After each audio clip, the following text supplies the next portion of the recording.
they come to my neighborhood association. Our neighbors come, they introduce themselves. What they do, they give out their card because it takes the stress off of me. It's a grown man, it's just, you know. So it works out. Are we doing it? Oh, there. Yeah, it always is. Yeah. That's a nice gesture. I hope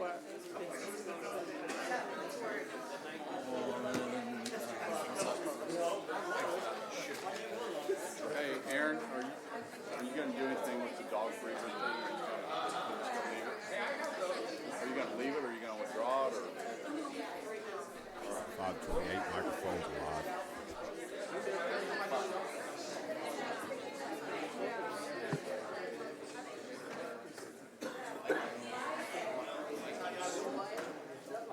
Hey, how are you? What are you talking about? Listen, I wanted this. I've been requesting this list.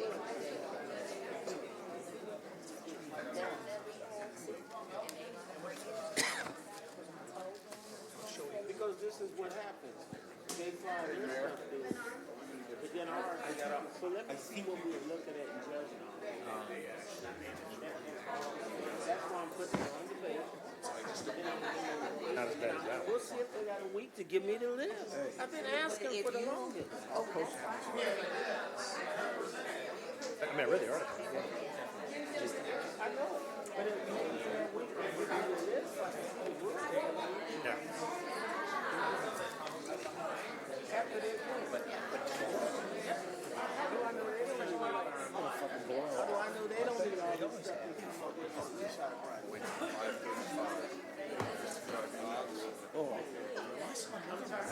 I'm tired of Val. Y'all don't back me up. Val is a good job. If you don't do a good job, if we say we want to live, I know. I think it's say here's what he meant. There you go. Capture something.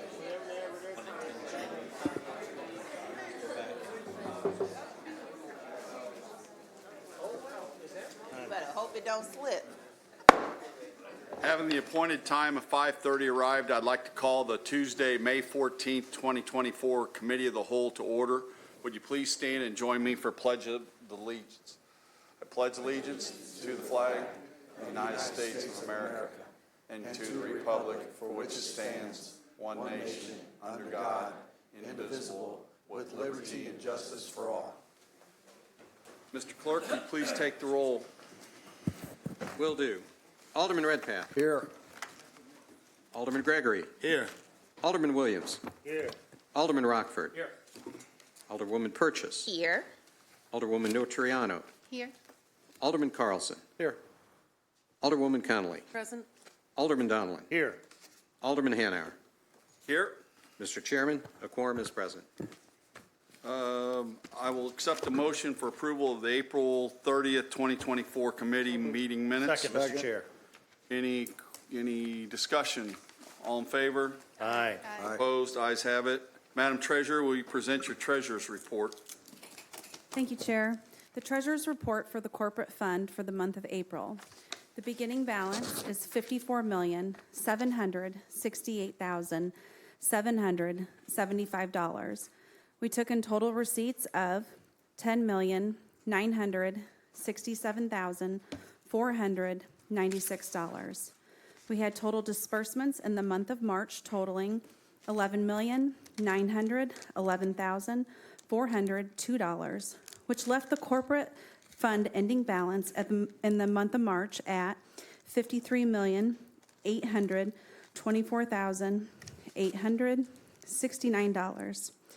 The ending general fund balance includes $14,057,243, which is the April ending balance of the ARPA money. Thank you. Mr. Chair, make a motion to accept the treasurer's report as submitted. Second. Any questions? All in favor? Aye. Opposed? Ayes have it. Okay, for presentations, we'll start off with the Mayor's Youth Council. I don't know would you all come up and, I don't know, Mr. Disco? Yes, sir. And the mayor?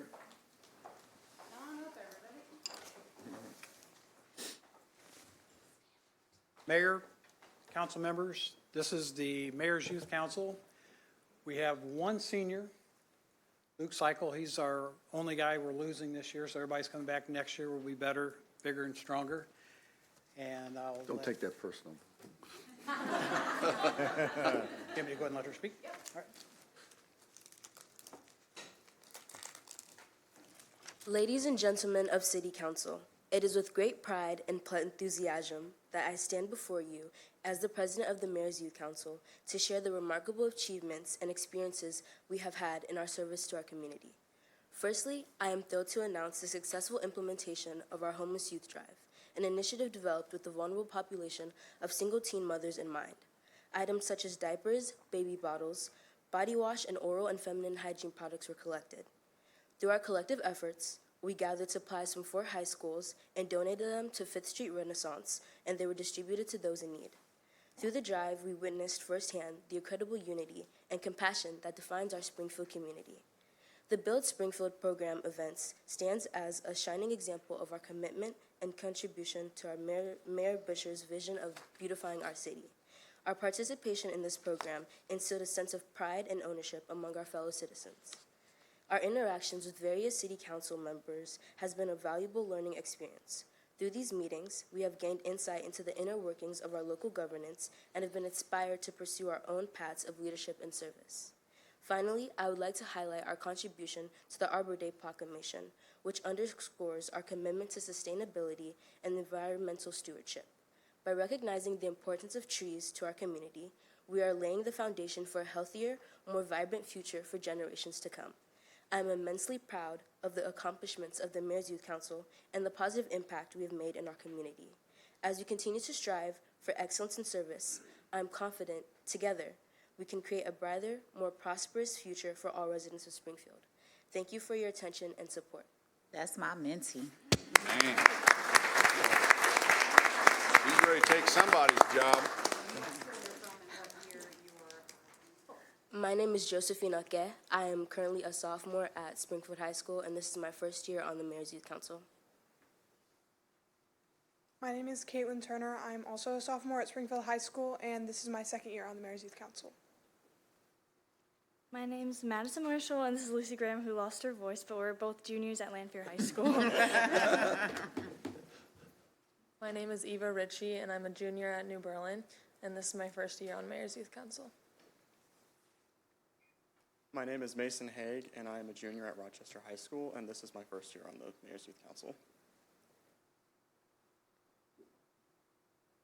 My name is Sophia Garcia Van Dyke, and I go to Rochester High School. I'm a sophomore, and this is my first year on the Mayor's Youth Council.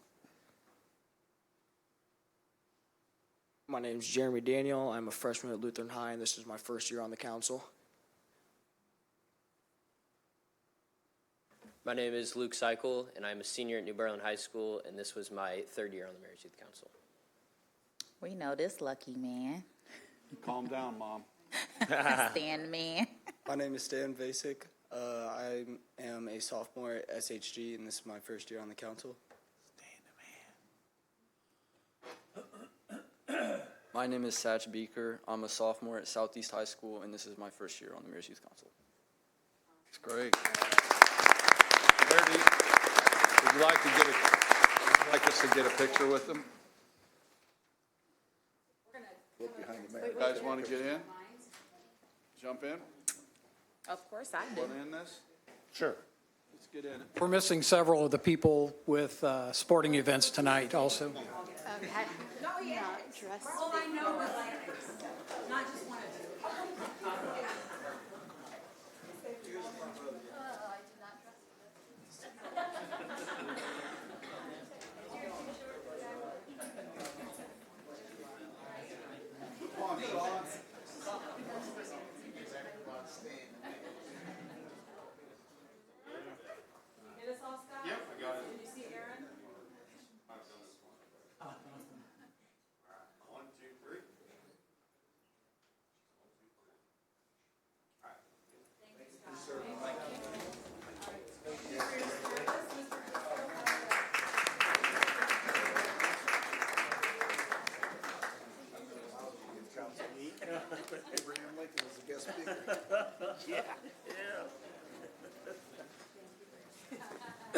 He was 13.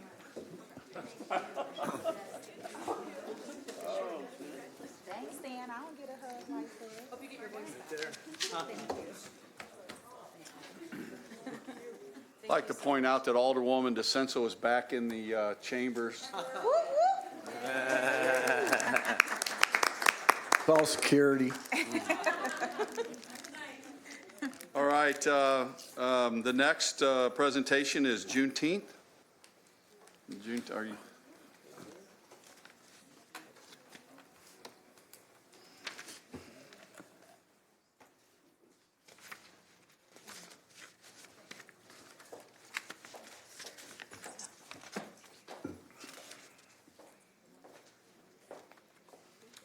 I can hand out for you if you like. Thank you. Good evening. Good How's evening. everybody Evening. doing today? My name is Sharina Douglas, and I am Shamika Kirk. we are the founding directors for Juneteenth Incorporated. There we go. Look at that. That's so cool. Thank you. to see that. Juneteenth is the oldest and newest holiday, right? We know that Juneteenth was most recently one of the most newest holidays recognized through the federal government, but it's also one of the oldest holidays. Juneteenth is the acknowledgement and the celebration of the end of chattel slavery for all persons in the United States of America. That happened 2 years after the signing of the Emancipation Proclamation in 1865. And so we celebrate Juneteenth as the true Independence Day for all Americans, because like Frederick Douglass said, the 4th of July is yours, not mine. You may rejoice, I must mourn. And when he used those words, he was basically letting us know that although we were black inhabitants within America, we were truly not free.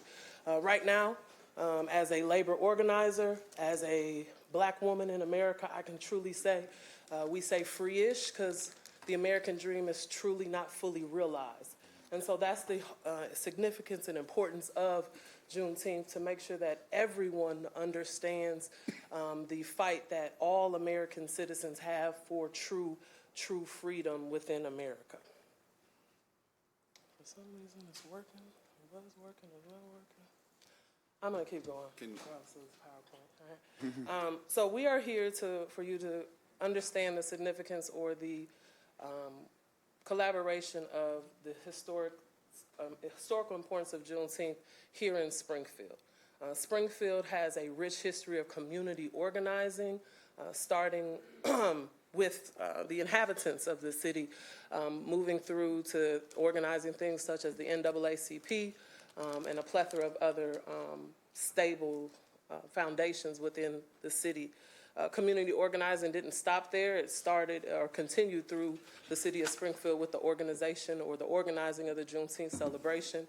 Springfield has been celebrating Juneteenth for 30 years, thanks to community organizers through 1 in a Million Incorporated, Faith Coalition for the Common Good, and actually 3 alderpersons here in Alderperson Gregory, Alderperson Williams Jr., and Alderperson Purchase, who all 3 were community organizers at some point in the 30 years of the celebration of Juneteenth. Juneteenth celebration is the longest standing celebration festival in the city of Springfield, longer than Mother Road. And it ties specifically to who we are. If we look here at the crest above us that talks about who the city of Springfield is, we are the home of Lincoln. And to be the home of Lincoln and him to be the great emancipator, and for us to be celebrating Juneteenth celebration for 30 years, we are also the home of Juneteenth. And so it's important for people to understand the significance of this holiday, not just for individuals, but for us as an entire city. We have a tremendous mission, right, to educate people on the importance of Juneteenth. And by doing that, we think we can eradicate racism. Again, Juneteenth is the celebration of all citizens becoming free in America, truly and honestly recognizing the ending of chattel slavery. And so bringing that education to the forefront to citizens, to the social aspects of the city will allow us to truly talk about some of the systemic racism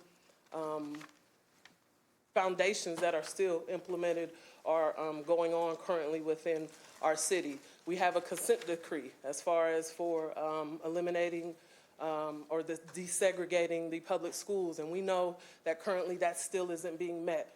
This council here was formed through a lawsuit to ensure that all persons within the city made sure that they had representation. And so our vision and mission with Juneteenth celebration is more than just partying. It includes education and ensuring that we can reach our mission through milestones. Those milestones have included expanding the Juneteenth celebration. For the first 25 years, we included a festival at Comacox Park. Since Juneteenth Incorporated has taken on the community organizing of the Juneteenth celebration, we have expanded that to include education with partnerships with the Illinois State Museum, Abraham Lincoln Presidential Library, Museum, and Library, as well as the City of Springfield's Lincoln Library. This year, we are expanding to include 8 days of celebrations, starting right here with the City of Lincoln Library with a education and talent showcase, and ending June 19th, the actual holiday, with a future leaders breakfast and possible community day for our Noir exhibit. Again, our whole purpose is to increase the knowledge and the connection to Juneteenth for all within the city, to come from not just being a party on the east side of town, but to being something that every City of Springfield resident and business can be a part of. We are doing that through employment and volunteer opportunities, including with ourselves and partnerships with the Springfield Park District. We're also reaching these milestones through youth development. Most recently, I know I had a youth, well, we both had a youth taken away from us from gun violence, which really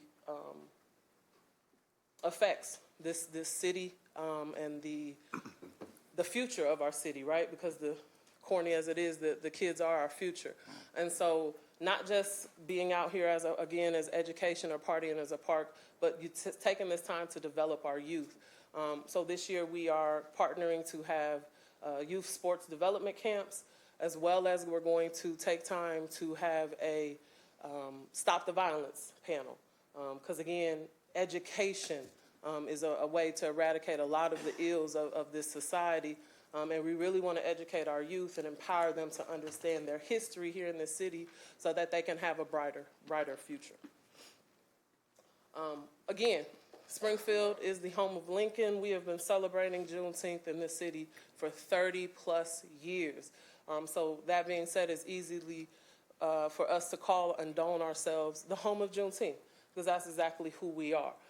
We are more than just a city and a party in the park. We are a city-filled event, which includes partnerships with all the historical museums in town, as well as other city businesses and individuals.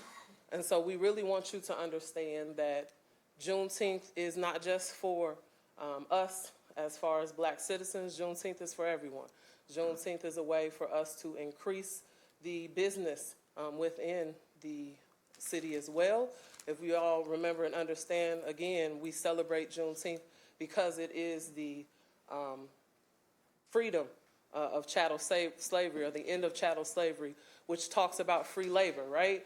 And so with our history within the 1908 race riots, the Black business district was demolished because of the 1908 race riots.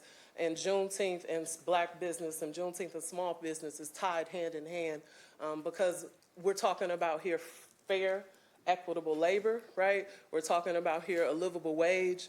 What we're talking about for Juneteenth is continued unity, not just with individuals, but with business, because that's what runs the city. We have this QR code for anyone at home and the audience. Please go ahead and check out our website. Again, we have 8 days of celebration within the city. It does include a highlight of festivities in the park with our outdoor celebration. which will be headlined by our own hometown hero, Morris Day, and the time. I do believe Mayor Misty Busher will be standing front row and center. And she was quite excited to hear that he would be on our artist list. And so again, we want you to understand that Juneteenth is more than just a party. It is more than just a holiday. Juneteenth is all of us right here in this city because this city is the home of Juneteenth. All right, thank you. Thank you. Any questions, comments, concerns for us? Alderman Gregory. I just want to say congratulations. I'm getting back to my normal screen, but your group, you ladies, nephew. I'm sorry, I didn't introduce. This is Mr. Seth Gregory. He is a part of our Juneteenth court and a proof of our youth development opportunities. Absolutely. I compliment you guys on the work that you have done and really bringing Juneteenth into a regional event that we've talked about for a long time that's going to attract people to our city, tourism, and this is in the timeline that you've given. You guys have added so much to it, and I know Ms. Kerr Gregory was even trying to add more things. So I tip my hats to you guys. I know it's hard work, and it even gets even harder the closer you get. We do have an ordinance that we'll be putting forth later. I did talk to Corporation Counsel as far as time frame, make sure that's going to, so we don't have the same hiccups that you had last year, and have had good conversations with the mayor, and if need be, we'll make some more maneuvers to ensure that as well. So I appreciate you guys for the presentation. Great job as always, and I'll see you there. Thank you. Thank you. Yeah. Any other questions? All right. Mr. Clerk, could you read any ordinances that are tabled or remaining in committee? 2024-089, 2024-120. Does anybody want to act on any of those? All right. Well, let's move to ordinances for committee consideration. Mr. Clerk, could you read, CWLP first? 2024-142, an ordinance accepting bids and authorizing the execution of contract UW 25-03-05, water main installation 2024 with Petersburg Plumbing and Excavating, LLC, and J.K. Snyder Company, Incorporated, for the 18th-month term in an amount not to exceed $1,152,238 for the Office of Public Utilities. Consent. Second. All right, got a motion and a second. Any questions? Any discussion? All in favor? Aye. Opposed? Ayes have it. 2024-143, an ordinance accepting bids and authorizing contract UW 25-03-06 skid steer track loader with Luby Equipment Services in the amount not to exceed $64,730 for the Office of Public Utilities. Consent. Second. Got a motion and a second for consent. Any discussion? All in favor? Aye. Opposed? Ayes have it. 2024-144, an ordinance accepting bids and authorizing contract UE 25-03-03 water truck tank and truck chassis for Dahlman Power Plant with United Truck and Equipment Incorporated in the amount not to exceed $134,800 for the Office of Public Utilities. For consent. Second.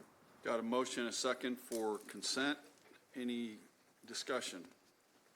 All in favor? Aye.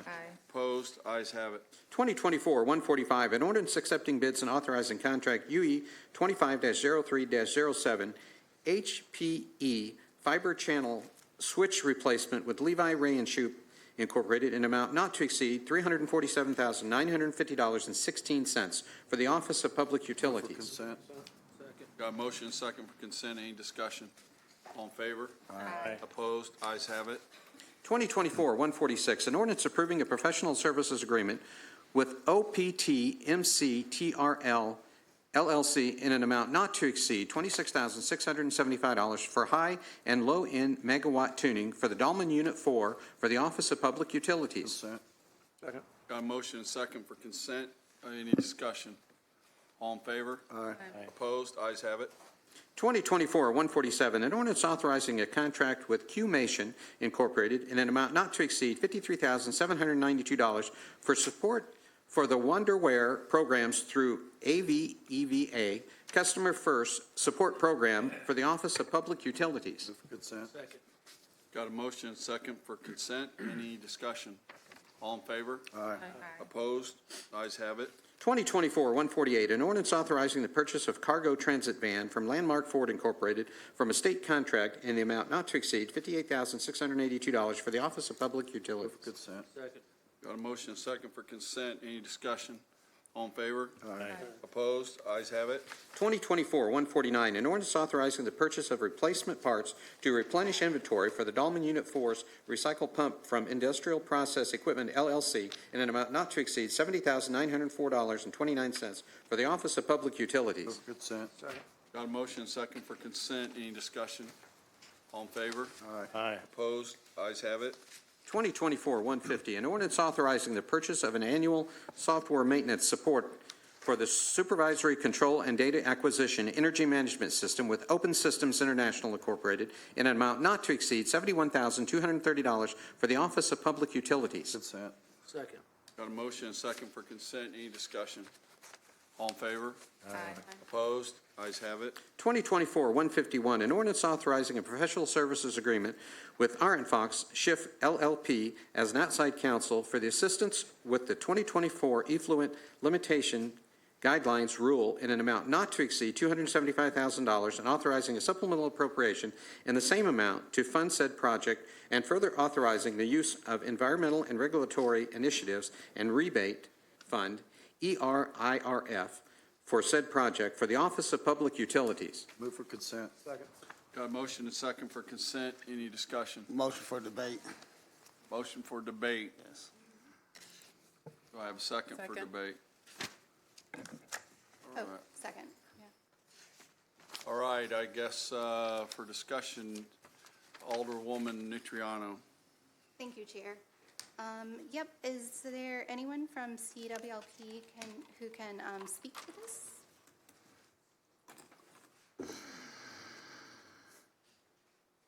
Hello. Hello. How are you? I'm doing well. Want some background, or do you want to start with questions? No, I'd like to hear background. Okay, great. Yes, because I know you weren't here back in 2020, and I did come and talk some on this particular rule back in 2020. So this ordinance was prepared before, you might have all heard 4 new power plant rules came out at the same time a couple weeks ago. This is just to do with one of them, which has to do with wastewater. And at that time, we explained to everybody about how this rule treats us differently because we are what they call an indirect discharger. We discharge to the sanitary district for this particular waste stream from our scrubber. We have a treatment plant on site that we built for $15 million in 2009, and then we send that waste to the sanitary district. So under the old rule, we had 3 years to meet some very stringent limitations, while plants that discharge to the stream had 5 years. So we haven't hit the 5-year date. Other plants haven't hit their deadline yet, but we have passed the 3-year date. And the folks at the plant did a lot of work with our chemical companies and stuff to get us down to those very tight limits, and we have been in compliance with that. We're, at this point, the only plant in the country that's subject to this piece of the rule. None are left.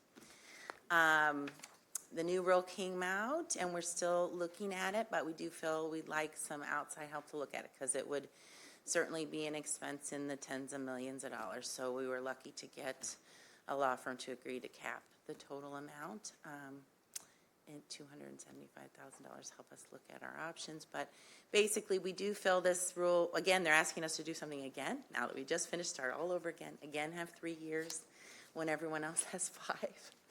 And it would basically prohibit us from going to the sanitary district. We have to stop doing that. We would have to switch to discharge to the stream, and then we would have to implement new technology, which we believe is more environmentally damaging and unproven than what we do now, which is very tested. This new technology would create new waste streams of land. We'd have solid waste to deal with. It would potentially make our fly ash no longer eligible for beneficial reuse if we do some of the methods they talk about, which causes a decrease in carbon dioxide from cement. Every ton that we put of our fly ash in cement reduces greenhouse gases, and then the technology is quite energy intensive, so it's going to increase our greenhouse gas footprint. So there are several reasons that we feel what we're doing now is better for the environment, because when you go look at the discharge from the sanitary district, you can't find the chemicals that we're most worried about anymore, and they're meeting all their water quality limits and effluent limits. So it's a short but very complicated, I know, so whatever questions you have. So why are we the only plant subject to this? Well, you'd have to have a wet scrubber. I mean, we have a wet scrubber, which a lot of plants use a different method of scrubbing. But we're the only, we tried to be out in front of things, and we tried to do a good job.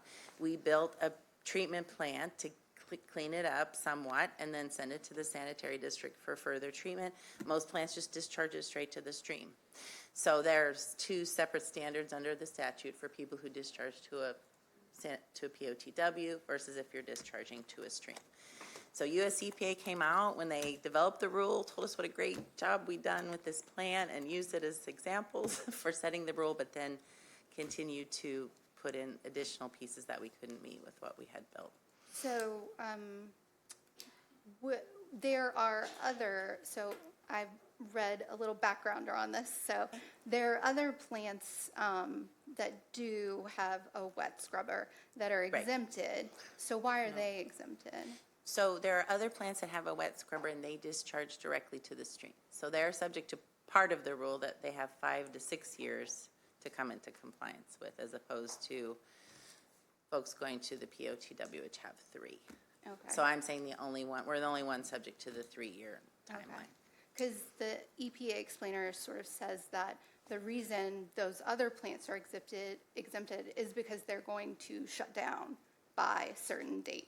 There is and that, so the cost for them would be wasteful, but because we're going to continue to burn coal, this cost of cleaning up our waste outweighs the cost of, environmental degradation.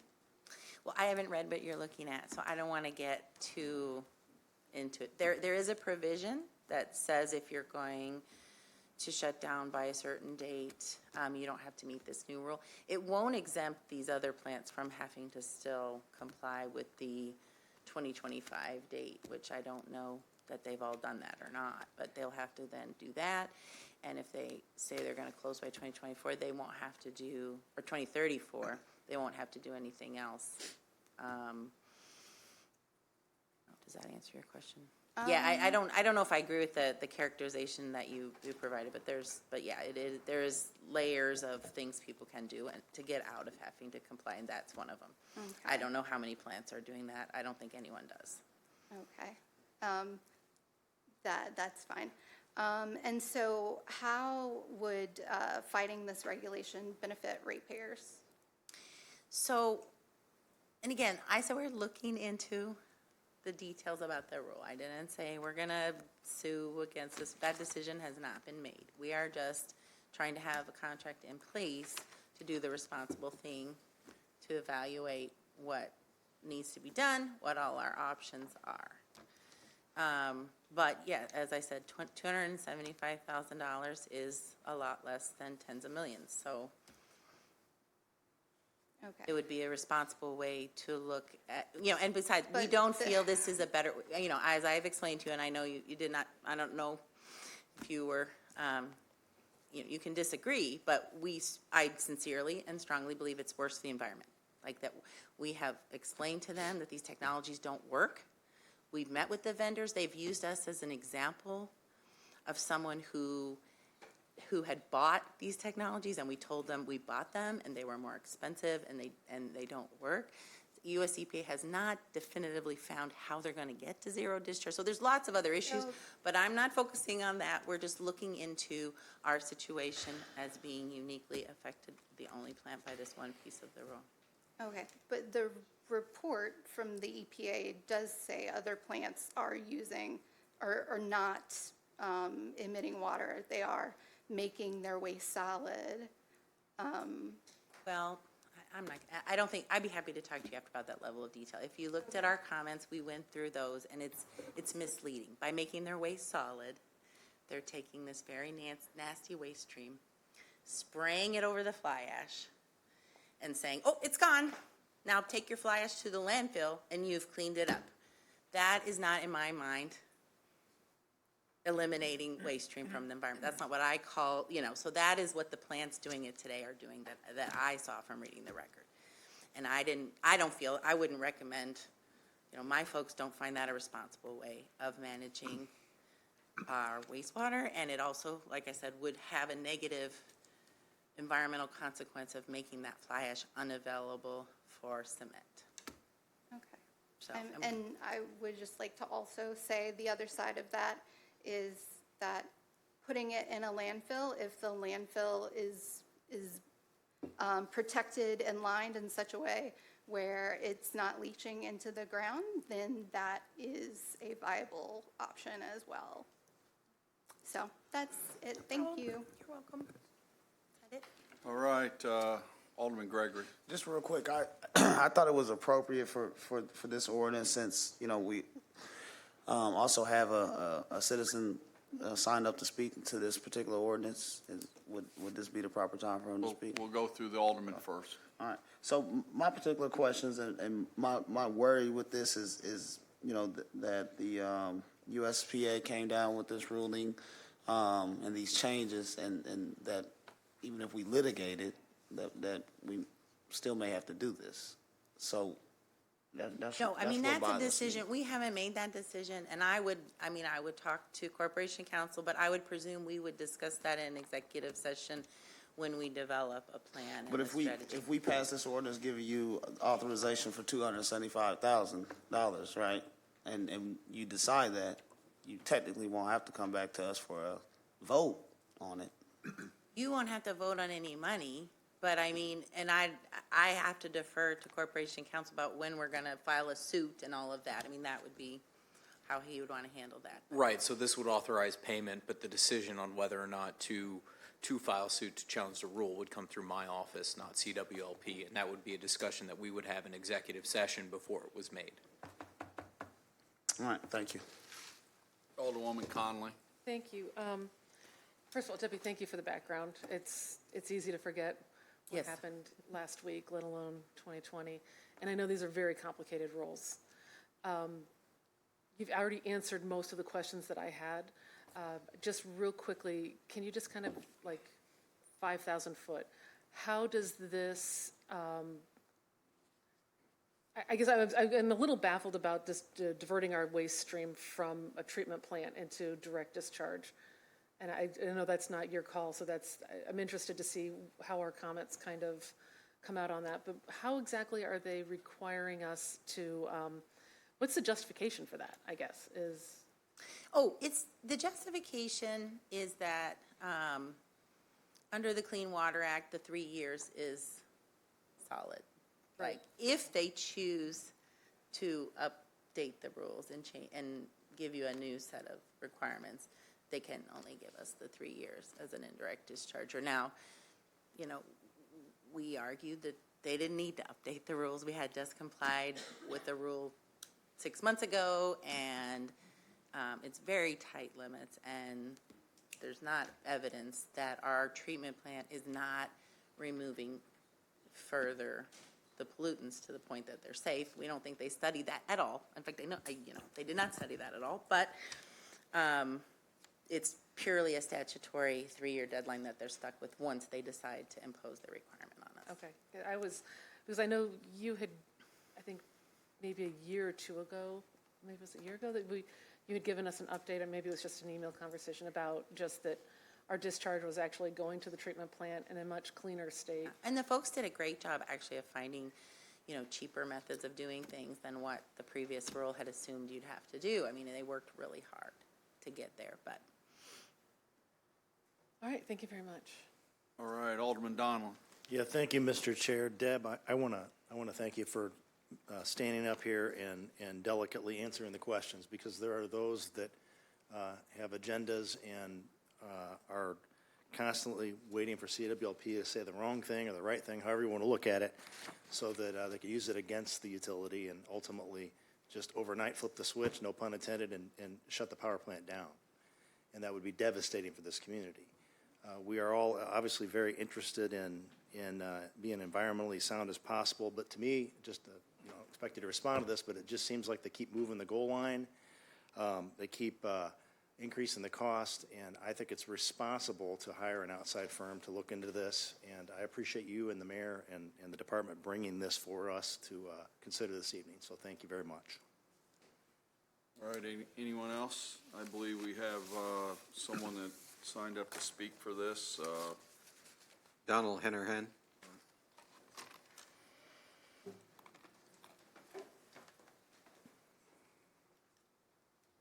Please state your name and address. Don Hanrahan, Pleasant Plains, Illinois. Many questions are raised by this ordinance that support debate. The EPA regulation at issue has a long history. It started in 2011. It was promulgated as a reg in 2015. It was then reconsidered with a new administration, loosened with a reconsidered rule in 2020. CWLP did comply with that, but no sooner did that get finalized than the new administration came in and announced that they were going to review it again. And this is the product. The rule was promulgated a year ago, in May of 2023. This current rule. So you're being asked to come in kind of late. The rule is now final. A final rule, you can't comment, you can't negotiate, it's a final rule. You comply or you sue. And that's what this money's for. As a matter of fact, the ordinance explanation says, in the event it's determined litigation would be necessary, the fees are capped at $200,000 for the initial appeal, blah, blah, blah. This is for litigation. I want you to understand that. And this regulation didn't come out of the blue. The new rule does appear to require full removal of toxic heavy metals before it gets to the treatment, the sewage treatment plant. So where does all the heavy metal go that goes into the sewage treatment plant that's left after the pre-treatment? I'm hearing that it magically disappears. How does that happen? Something is, it's winding up as solid waste in the treatment plant, or it's going into Sugar Creek. I don't know. I don't know. I'm not an expert, but this is why we have to debate this. They want you to take $275,000 out of the ratepayers rebate and environmental initiative and regulatory compliance fund to pay this out-of-town law firm to sue EPA to avoid compliance. And I'm wondering, is that what this fund was created for? How much money is in the fund? I thought it was for environmental compliance, not to file lawsuits to not comply. The ordinance, Springfield faces critical decisions to choose a future energy pathway for its citizens. And if you want to say that you're going to pay an out-of-town law firm $300,000 or something to review compliance and how we're going to do it, that's a lot different than saying we're going to pay them to file a lawsuit in federal court against the US EPA. So why not amend it to make it clear that it's just for compliance, not for litigation, if that's the case. Our critical decisions about a future pathway for energy and water, a coalition of people and groups has been pressing the city for a transparent public plan to determine how Springfield's going to chart this course in the future. This is a poster child for why the city urgently needs a comprehensive energy plan that's transparent, that includes civic engagement and independent professional analysis of the cost and benefits of each pathway.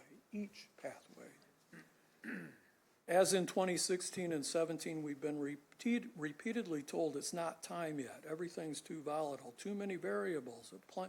It just plain costs too much. but apparently it doesn't cost too much to fight compliance with toxic waste removal and to use the rebate and environmental initiative fund to do it. It's no problem to cough up money for study after study for a new lake, and yes, you're going to get asked for more money for that pretty soon. It seems there's always money to keep burning coal and for dam building, but none for navigating to an energy and water future that we can all live with. Is this the behavior of a utility looking for a new path to the future? What evidence supports the assertion that the treatment required increases water and air pollution? What's the cost of compliance? What's the cost of non-compliance if you don't win your lawsuit? Shouldn't the council weigh costs against the benefit of zero discharge of these awful toxins like mercury? Shouldn't ratepayers get to weigh in on this, independent experts? The urgent need is for a transparent public planning process to strengthen utility oversight, to determine a strategic way to formulate decisions about environmental compliance and pollution issues, to advance to cleaner energy strategies for the future and do it reliably, equitably, and as affordably as it can be done. What's the problem with a plan? Thank you. Alderman Williams. Yeah, this is directed to corporate counsel. So is Springfield, Illinois going to sue? This ordinance doesn't go to that fact. What this does is it authorizes us to pay outside counsel so I can make an informed decision whether or not to challenge the rule as it's applied to our utility. So I can't answer that right now because I haven't reviewed the rule. We would not be filing a lawsuit if we approved this ordinance. This would authorize us to engage outside counsel to advise us as to the rules applicability to the utility and our ability to challenge that rule. And then I would discuss it. I would discuss it with the council before we made that decision. The decision to whether or not ultimately to file is my office's to make. This doesn't remove that decision-making process. And as our legal affairs, as I handle legal affairs, that decision is made in conjunction with the council. So my concern is spending this money and a decision hasn't been made. So we need another lawyer to tell you if we're going to, or advise you. Is that what you're saying? Yeah, we would. I work with Deb a lot on our environmental issues, and I think she would prefer in this case a specialized law firm to look at challenging this rule and help us make that decision. And that would be a small portion of this cost. This is the most we would pay if we chose to litigate the rule and appeal any loss on the litigation. So our federal government made this rule. They made this change, and made this rule. And to me, we continually resist compliance in whatever way we can create or find or think of. And what I would say to this is, I just think we need to accept that things are going to change.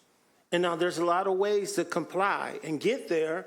I agree with you, but when I think about some of the other things that I think we could be doing with money, and I'm saying, okay, so we're going to give $275,000, but we're not sure what we're going to do. That's almost, to me, like we're wasting. Either we're getting it because dude is going to help us sue, or he's not. So that's why I start off saying, are we going to sue him? Well, if we decided to sue and if we took it all the way through and then lost on appeal, the maximum that this law firm would charge us to represent us through that entire process is the $275,000. I expect they'll bill us on an hourly basis before that, but I expect to have a recommendation to this council at a lot lower number after we engage in initial consultation. That's the maximum if we decide to sue and go forward. That's not going to be the initial cost, and then we need to come back to say, okay, we're going to sue. We need another $1 million. Okay, so if we decide not to sue, he just made $275,000. No, he would charge by the hour. It would be something much less than that. Well, that he would okay. send a bill to say, okay, we looked at the rule. It took us this many hours. here's the bill for that, we don't.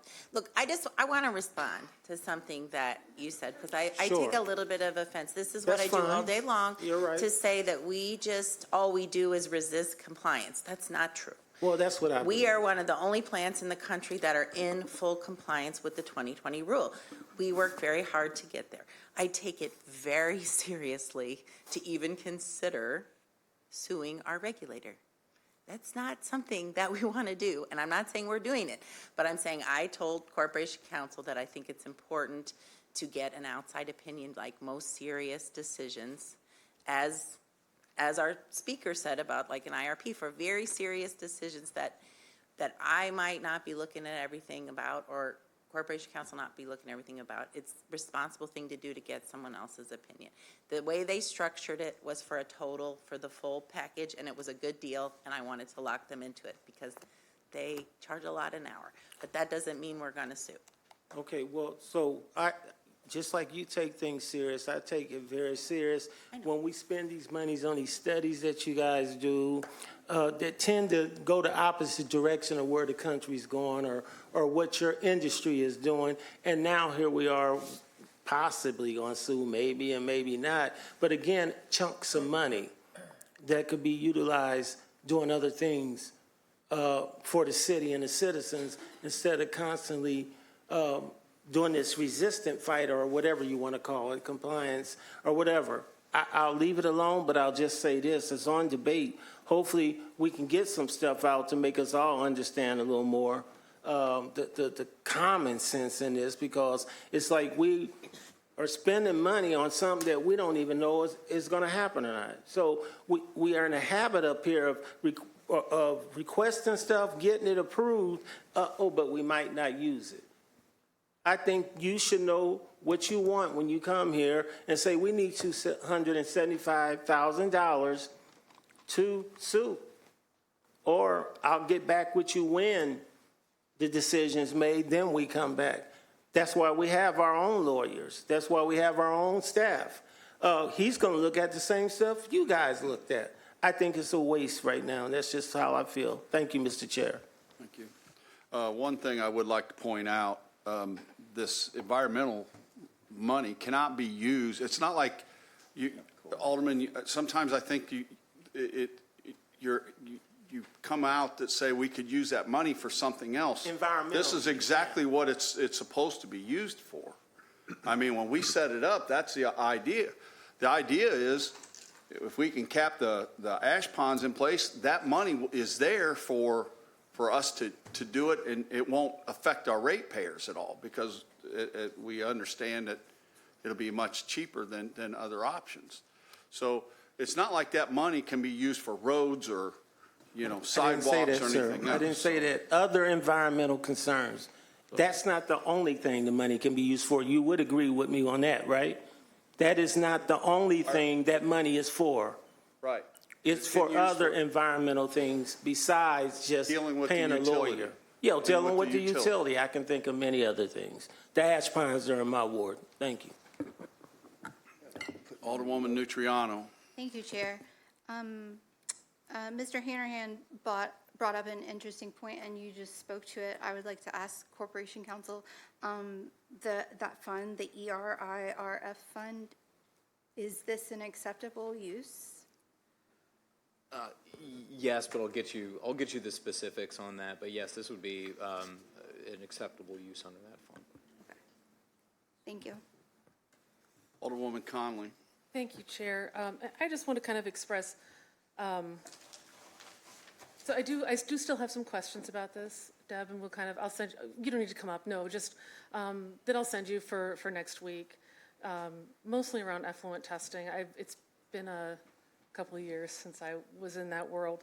But I also want to point out to this council, I am the only sitting member from the prior council who voted against the last close to $275,000 that we spent on another study for Hunter Lake.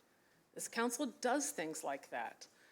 I think it's important if we can show that our current method of treating, if what we're doing is meeting the essence of what needs to happen, I mean, to take something and divert it as a waste product from the landfill to a beneficial use, like our fly ash going into concrete, because they're going to continue to make concrete for quite some time. For us to be able to do that without jeopardizing the integrity of our fly ash and use that as a product that's diverted from the landfill, I think that's important, and we need to have a closer look at this. These rules are not easy. The Clean Air Act rules are complicated, they're ugly. Clean water rules are right up there with it. So, I appreciate that the utility is being proactive, and we do need to look into this. That said, I think our first and primary goal is always the health of our citizens. That's environmental health and fiscal health. So if putting some money forward now gives us a better chance at ensuring both the environmental and fiscal health of our residents and our utility, then it's important that we take that time and look into that. I appreciate, sometimes there are some subject matter experts that need doubling down on issues, especially with complexity. And I appreciate the utility bringing this forward. I'm sure it's going to be a lot of conversation and a lot of discussion that's going to go into this, but we need to make sure that as the voting stockholders of our utility, that we have all of our information in place. And again, so thank you for bringing this up. I'll email you my questions. Don't need to go over them tonight. Alderman Rockford. Yeah, so what's the timeline on this? So do we pass an ordinance tonight. How soon, how many months before we plan on suing, or what's the outcome? What's the time? We'll have to make a decision quickly, yeah. We'll have to make a decision quickly. So that's why we wanted to be ready to start as soon as the rule came out. And this changed, this So it came to you, I what, filed 6 months ago? Okay, so yeah, I do want to explain some of what he said was a little misleading. It was a proposed last year. We filed extensive comments, like, 30 pages, had a lot of exhibits. We have, at one point, we even met with USCPA, we met with Office of Management and Budget. I mean, we did a lot of things to try to get across our concerns. And so we didn't know what the rule would look like. Some things were changed a little bit that we weren't quite expecting, but we got this ready in advance, knowing that probably we'd be the only, because in the proposal it said, there are no facilities that are subject to this part, because they believed we had already switched to discharging to the stream, because the last rule incentivized us to switch to discharging for the stream.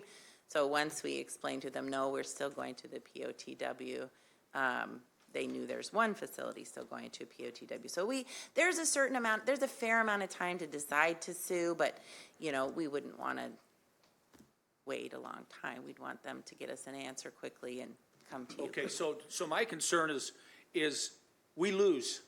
What's the financial outcome? How many millions are we going to be paying to do this work, to send it to the stream or the creek, whatever So, that will be something that we'll be talking about in the interim. I don't think we have current costs. Doug likes to throw around, yeah, well, I'll let him. I say tens of millions. I'm very comfortable with that number. Sierra Club sent around something with 12 million. I think that's low, but. When you go back to the original looking at zero liquid discharge, ZLD, that's something we looked at in the late 2000s. And it was, I think back then it was like 30 million, something like that. And that's when we had all 4 units though. So it's kind of hard to say exactly what it's going to be. The US EPA also claims that, there's a system in existence in Europe. One. That's it. So, they listen to these vendors that talk, and everybody kind of knows how vendors love to sell things, right? Oh, yeah. They do a dang good job of it to the government, and they believe it, right?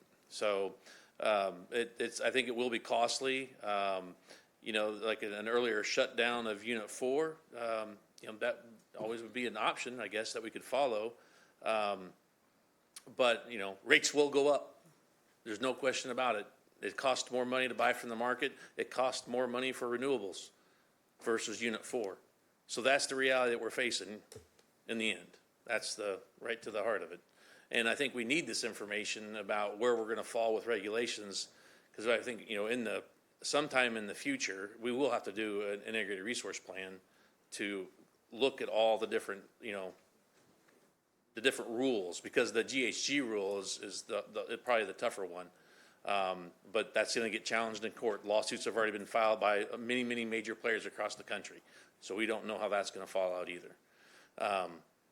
But in order to look at those kinds of things, so like if we were going to do like a full-size carbon capture unit, that's an option, in the GHG rule.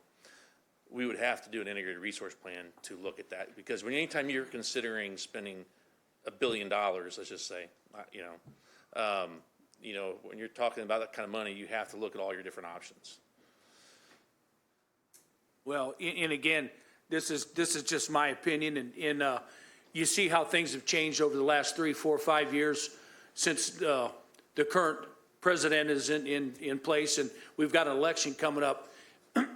If there's a different outcome, things could change again. So again, I mean, we're just kind of a revolving door in and out of this stuff. So my main question is if we decide to sue, how long, do we have any idea what the process, how the length of this will take? Is it 6 months? Is it a year? I mean, how far out are we to?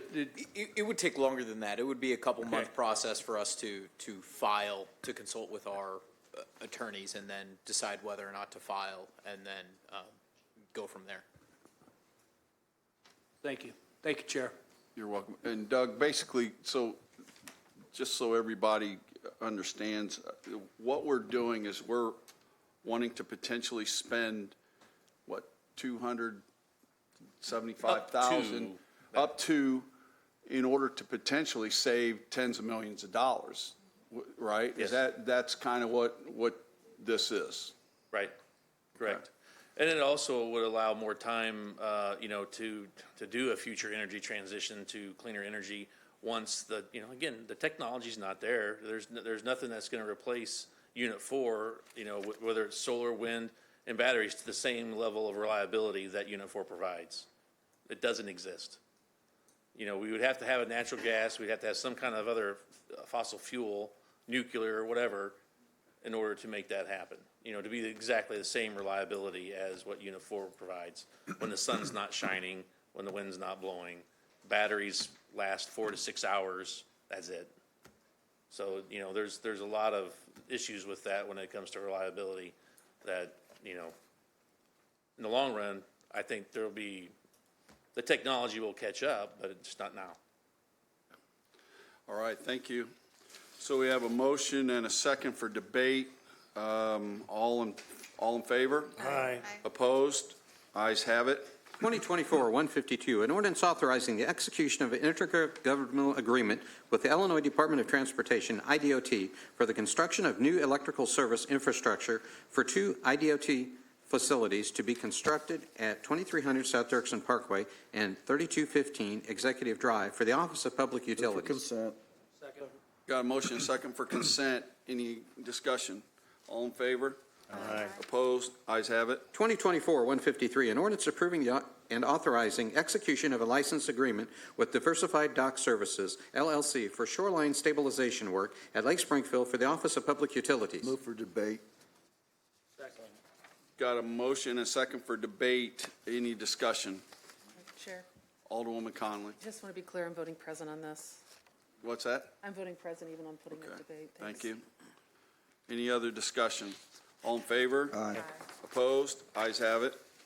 2024-154, an ordinance amending Ordinance 488-12-19 to restate and amend the authorized generator interconnection agreement in relation to the MISO J750 project between the City of Springfield, ZEP Grand Prairie Wind, LLC, and Mid-Continent Independent Systems Operator, Incorporated, MISO, for the Office of Public Utilities. Move for consent. Discussion.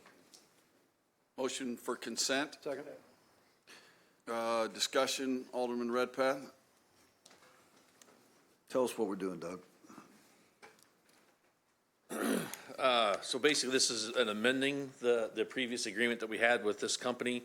Under MISO, FERC rules, we have to allow interconnection with anybody that approaches us that has a legitimate project that they've put in the MISO queue. So they have a wind farm that's kind of south of here that they're coming into our Winchester substation with.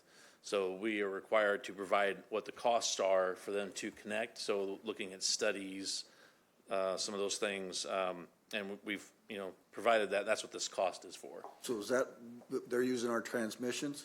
Correct, yes. And will we have a reoccurring revenue out of that, or? Yeah, I believe so.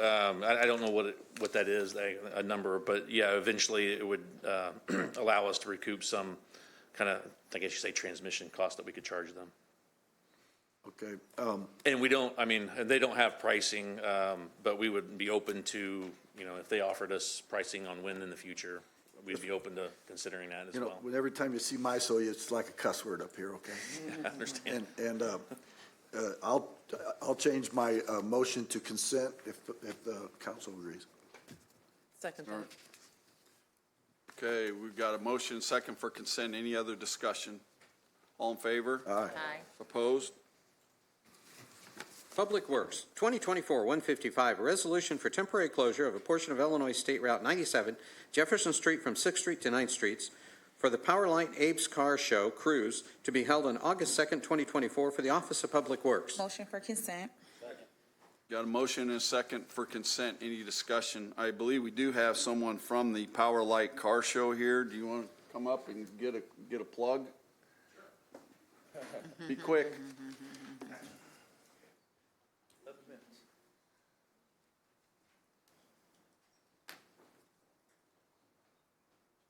Good evening, everyone. Just very honored to be able to do the Abe Lincoln Car Show. It's coming up August 2nd and 3rd. We have a really big star coming up this year from Back to the Future, which celebrates 40 years as their movie trilogy coming up next year. Sir, can I ask you to state your name, please? Oh, sorry. Never done this before. Greg Cooper, producer of the Abe Lincoln Car Show. Thank you. But we're going to have Claudia Wells, who played Jennifer Parker in the first movie. Should be our guest for the weekend. And it's going to be a lot of fun with a lot of folks coming out and seeing all the beautiful classic cars. And I can't thank you enough for all the support you've given me over the years for that. And it's August 2nd and 3rd coming up this summer. Thank you. Thank you, sir. Okay, got a motion second for consent. All in favor? Aye. Opposed? Ayes have it. 2024-156, a resolution for temporary closure of a portion of Illinois State Route 97, Jefferson Street from 5th Street to 9th Streets, for the annual Christmas parade to be held on December 7th, 2024, for the Office of Public Works. Motion for consent. Got a motion and a second for consent. Any discussion?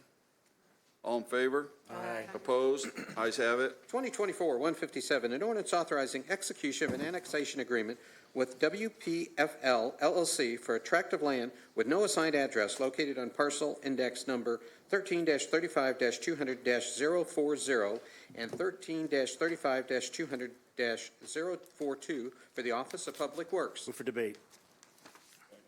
Do I have a second? Second. Got a motion and a second for debate. Any discussion? Alderman Williams? Yeah, I just would like to know where that tract of land is. Is there anybody here that could give me the location?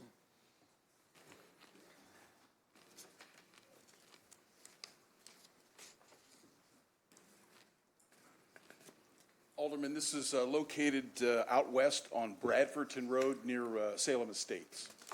Thank you. It's a site for a proposed daycare center. Thank you. All right, got a motion second for, what was it, debate? All in favor? Aye. Opposed?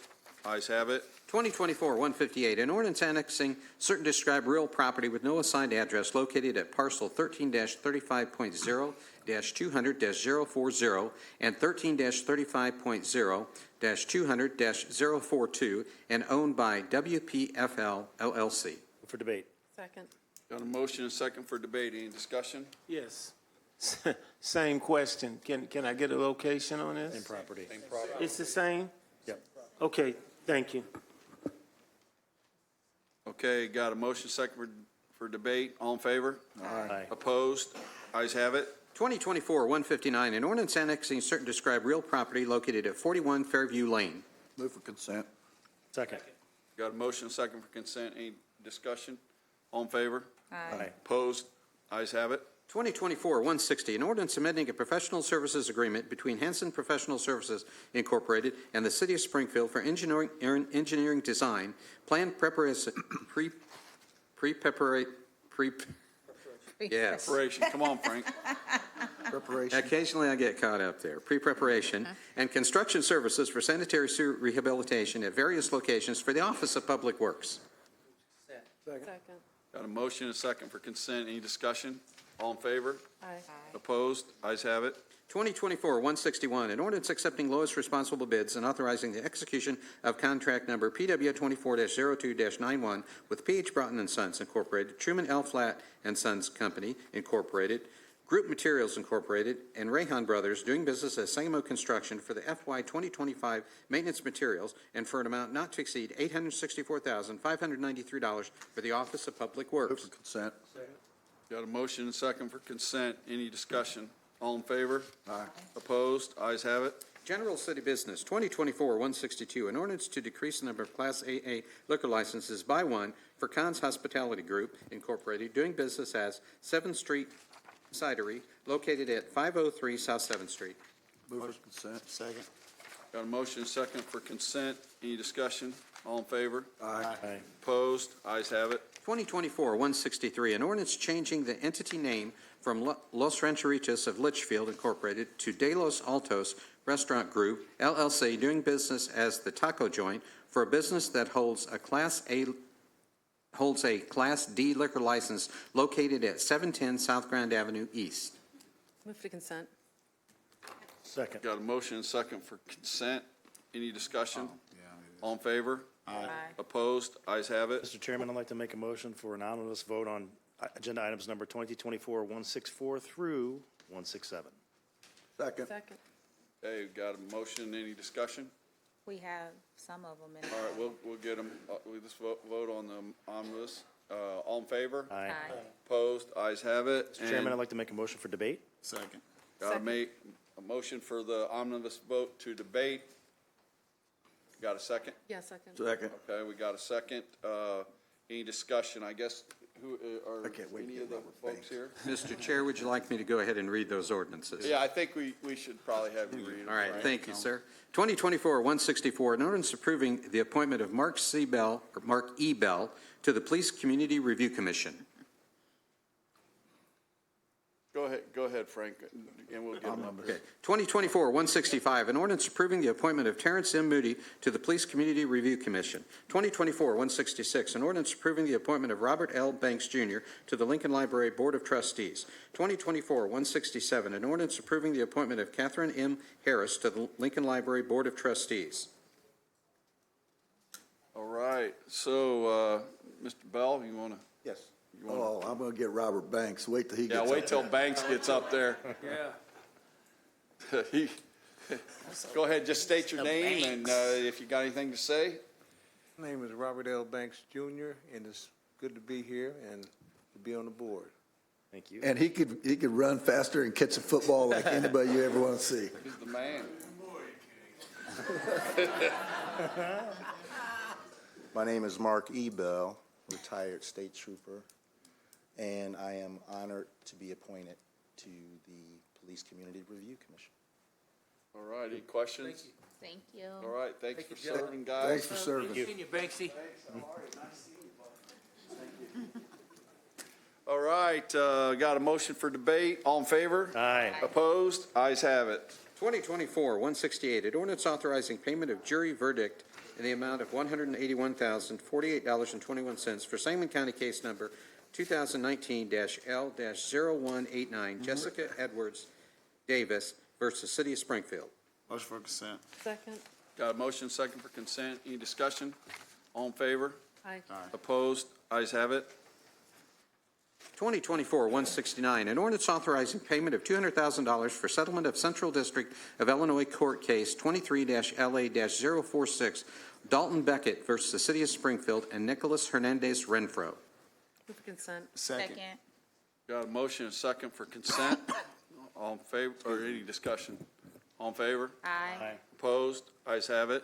2024-170, an ordinance authorizing acceptance and execution of grant number ED 240 IE G0083 from the U.S. Economic Development Administration, EDA, with no match or funding of the Distressed Area Recomplete Pilot Program or Springfield Economic Empowerment Project, SEEP, and authorizing a supplemental appropriation in the amount of $294,832 for FY 2025 grant activity for the Office of Planning and Economic Development. Move to consent. Second. A motion and second for consent. Any discussion? All in favor? Aye. Opposed? Ayes have it. Right now, if I could, Kayla, I think you had something you wanted to talk about, upcoming TIF stuff, real quick, and we'll move in. Quickly want to give you a quick update about where we are with our presentation. Val Director Yezel will be here on June 4th to give that presentation. Thank you. All right. Real quick, Mr. Chair. Yes. Will there also be some additional information? I was reading some of the details on this recompete grant. I know we received some time ago, and just curious on some information on what we'll be doing with the entities that's listed that is in on the grant with us. Sure, I'm going to defer to my colleague. Saeed. Hello, good evening. Sai Joshi, Office of Planning and Economic Development. Yes, sir. Go ahead, Sean. Yes, I was just asking some questions about, can you just give us a brief about what this grant will do and what we plan on doing? Of course. This is essentially a strategy development grant, and the Recompete Pilot Program essentially is to bridge the prime age employment gap in our economically distressed census tracts of Springfield. And so essentially what we've done is built an alliance of grassroots partners in Springfield who are already doing a lot of incredible work in workforce development, and are partnering with them for the next 2 years to develop a robust strategy around workforce development, specifically, as I mentioned, in economically distressed areas. Okay. All right, thank you so much. I just wanted an overview. Thank you. All right, thank you. Anything else, Kayla? All right, so, Mr. Chairman, I have to read this one in still. yes, sir. I would like to ask her All right. about the TIF. So is it any other TIFs before June 4th, before we get the information that is going to come before us? Not off the top of my head at this time. I don't have any right now. Okay, because I prefer us not to move any TIFs until we get what's been requested for quite some time. June 4th is fine, but I just think we shouldn't do any TIF projects till we actually get it. So, thank you. All right, Mr. Clerk, you want to read the next ordinance? It's, I believe we're at 171, correct? 2024-171, an ordinance authorizing execution of a redevelopment agreement with and authorizing payment to ESP Properties, the second, LLC, for renovation and purchase of 227 South 7th Street, Unit 1, Springfield, Illinois, with the use of capital area tax increment finance funds in the amount of $656,000 through the Office of Planning and Economic Development. Move the debate. 171. Is there a second? Doesn't technically need a second. No. A second, I have to second it. Debate is fine. The debate doesn't mean nothing. Stops and then y'all can discuss it. looking for a second? Y'all get me in trouble. Go All right, ahead. we got motion and a second for debate. Any discussions? Alderwoman Purchase. I was just made aware that it was going to be a motion for debate a few minutes before we started city council. I am in support of this project, which is in Ward 5 downtown, and I understand what Alderman Williams is asking for. So I just want to be clear that I'm supportive with my colleagues in this project, and I don't think that it should stop before June 4th. So we're still going to be moving forward. I know you just said you want to stop all projects before June 4th, but next week we're voting on this to move forward. Thank you. Alderman Williams. Well, I guess she just changed the date on when we're going to get the rules and steps. I guess if Val, you can let your boss know that Lakeisha Burgess wants it for next week. We're not gonna attack each other. We're not. Alderman, we're not gonna do that, I all right? understand, Mr. Chair. I'm just explaining myself. I haven't attacked anybody. The only person that is attacked is you attacking me. Not worth it. Any other discussion? All in favor of debate? Aye. Aye. Opposed? Ayes have it. 2024-172, an ordinance declaring a vehicle hull metro extrication unit DPU 3001-419 Holmetro Tools SCBA fill station, self-contained breathing apparatus, air pack, and bottles as surplus property, and authorizing an agreement with the Capital Area Career Center Fire Science Program for donation of said surplus property for the Springfield Fire Department. Motion for consent. Second.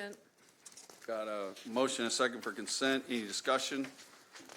All in favor? Aye. Opposed? Ayes have it. 2024-173, an ordinance authorizing the execution of a 3-year contract, RFP FD 25-02, with Lion Group Incorporated for the purchase of protective firefighting gear for an amount not to exceed $303,928.50 for the Springfield Fire Department. Motion for consent. Second. Got a motion and a second for consent. Any discussion? All in favor? Aye. Opposed? Ayes have it. 2024-174, an ordinance authorizing a sponsorship payment of $12,000 to Mies Promotions for the Springfield Mile to be held August 31st, 2024 through September 1st, 2024 for the Springfield Convention and Visitors Bureau. Motion for consent. Motion for debate. Got a motion for debate. We have a second for it. Second. Okay. A motion and a second for debate. Any discussion? Alderman Carlson, boy, you really want to talk about this. I wanted to speak twice. It's really, it's really about the next three. I think this was probably, first of all, I've been to this event a couple of times. I think this was one of my first votes last year, some of us new three new aldermen, but I guess I was expecting, and maybe I need to ask Scott or Val or somebody, I'd like to know if somebody here from the group, to me, what is this money being spent for? Do we ever get anything back as far as how successful the event was? Any return? I'm just kind of curious about that. So, Alderman, we use human movement data. We ping phones, essentially, to figure this out and what's going on. And for this ordinance, specifically for the Springfield Mile, 2023, we had 60% of their attendees, which totaled, according to our reports, 20,000 people. 60% were outside of a 50-mile radius. Wow. Yeah. So pretty good, right? And so when they come to us for $12,000, now I will tell you, I don't know their entire budget, but given what Jared Mees, the now owner, and I believe 8-time champ of this race. I'm just kind of sort of curious on the top, is it police overtime? Is it garbage pickup? Is it advertising? A little bit of everything? A little bit of everything. I know that Jared spends quite an amount of money on this event, so this is probably a drop in the bucket to him. He can certainly reply, and I can have him reply by next week. But, I can have him outline if you need to. I'm just kind of curious what's being spent for, and like you said, hey, what percentage of the budget are we giving them? Sure. What they're spending. I'd be sort of curious. Sure. No, I can have him answer those questions and have him next week. Yep. Alderman Redpath. So how do you calculate, for those amount of people, how do you calculate if they're staying or if they're going, or how do you? Well, we know that if we're using this data here, we know that 60% are coming from the outside. We know that for the Springfield Mile, we have quite a few campers there, but we know not everybody's going to sleep in a tent or a camper, right? There's no standard calculation you can figure out that they're staying in our hotels or what they're doing. No, but if you take 60% of the 20,000 people, they're going to need somewhere to stay, right? And you consider that majority of those are not staying on a campsite. So, we can talk to our hotels as well and get some idea. But unless we set up group blocks, that's probably the hotel. Same question for all three of these events. I'd like to know what they bring in. Are we generating revenue off of all these events? Well, I mean, these are what we consider destination events. So yeah, we take a look at those and, you know, for example, the Mother Road Festival. We've got 30,000 people attending the Mother Road Festival, with almost 25% that is coming from outside of a 50-mile radius. Okay. So we did. Also, the Mother Road Festival sets up group blocks, so we know them coming in. Now, all of our destination events do, but for those that set up the group blocks, we can certainly have some kind of calculation on how many room nights they're using at that point. All right, thanks. All right, That's what I was gonna ask to talk about Mother Road, because I knew that was a big festival. all right. So don't go away. I'm sure you'll be needed on Yeah. the others, so. And one more thing on the Mother Road. I mean, the Mother Road Festival, not only does it bring in hundreds, if not thousands of room nights, but it also plays into our Route 66 efforts, right? You know, it is our signature Route 66 event, but it's really playing towards all of our Route 66 efforts, moving towards 2026. And, you know, later this spring here, in the next, well, really the next 60 days, you're going to see, you know, the 9 murals go up for Route 66. You're going to see a Motorheads man go up. I mean, all the time and energy, not only from the city standpoint, but the state standpoint, we're pouring into 66. The Mother Road Festival also plays into those efforts as well. Thank you. Okay, we got a motion and second for debate. Are you done, Alderwoman? No, I just wanted to I'm ask sorry. Scott one question. Because those questions are coming up and we know we'll be continuing to provide funds next year, can we start having like a recap after it's over? So like we got Juneteenth coming up, we got this one coming up, and we got Mother Road coming up. It might be a little bit more work, Director Dahl, but can we start getting a recap? Yeah, absolutely. And as a matter of fact, the events are to supply the city with a recap within 30 days of the event. Okay. By code, it's written, they will submit it to OBM, and then certainly it can be distributed around Okay. amongst the council. So you can that'll have a help recap. with Alderman Carlson's questions and concerns. Yeah, and I can have some more specific information for next week, if you want, that really drills That'd be down good. to No, what that'd be you're good for talking me, about. yeah. Yep, Thank you. yep. Thank you. Point of order, Mr. Chair, can we move this to consent then? Do I have a second on that? Or you want to wait for the stuff? I think he's going to bring back some more details for next week, so can we just leave it on debate? Sure. All right, motion second for debate. All in favor? Aye. Opposed? Ayes have it. 2024-175, an ordinance authorizing a sponsorship payment of $25,000 to Juneteenth Incorporated for the 2024 Juneteenth Freedom Fest pursuant to Article 7, Chapter 37, Section 37.62 of the 1988 City of Springfield Code of Ordinances as amended for the Springfield Convention and Visitors Bureau. Motion for Move the consent. debate. Got motion. Do I got a second for debate? Did somebody second? Any second for debate? What happens when, It dies. Dies. Motion for consent. Second. all right, but I thought the rule was if one person wanted to put it on debate, it had to go to debate. Is that So true? Alderman Carlson can put it on, it'll move to the consent agenda, but at the meeting, if he asks that it be removed, there does not need to be a second. So he has the power at our city council meeting to move it out of the consent agenda without a second. Okay. Didn't know that. Thanks for the clarification, Counselor. All right, any discussion? Boy, we got some discussion. Alderwoman Conley. I'll be brief, Chair, thank you. I just want to say, I'd like to keep this on consent. We've asked from the organizers of Juneteenth to bring us information, to bring us numbers on attendance. We've seen what we've asked from this organization, that they've grown the event. I will tell you, I think the first time I went to Juneteenth, my kids were still in grade school, and they're all grown and gone. This event has truly grown to, I was talking to some people last year after the parade. They were from out of town.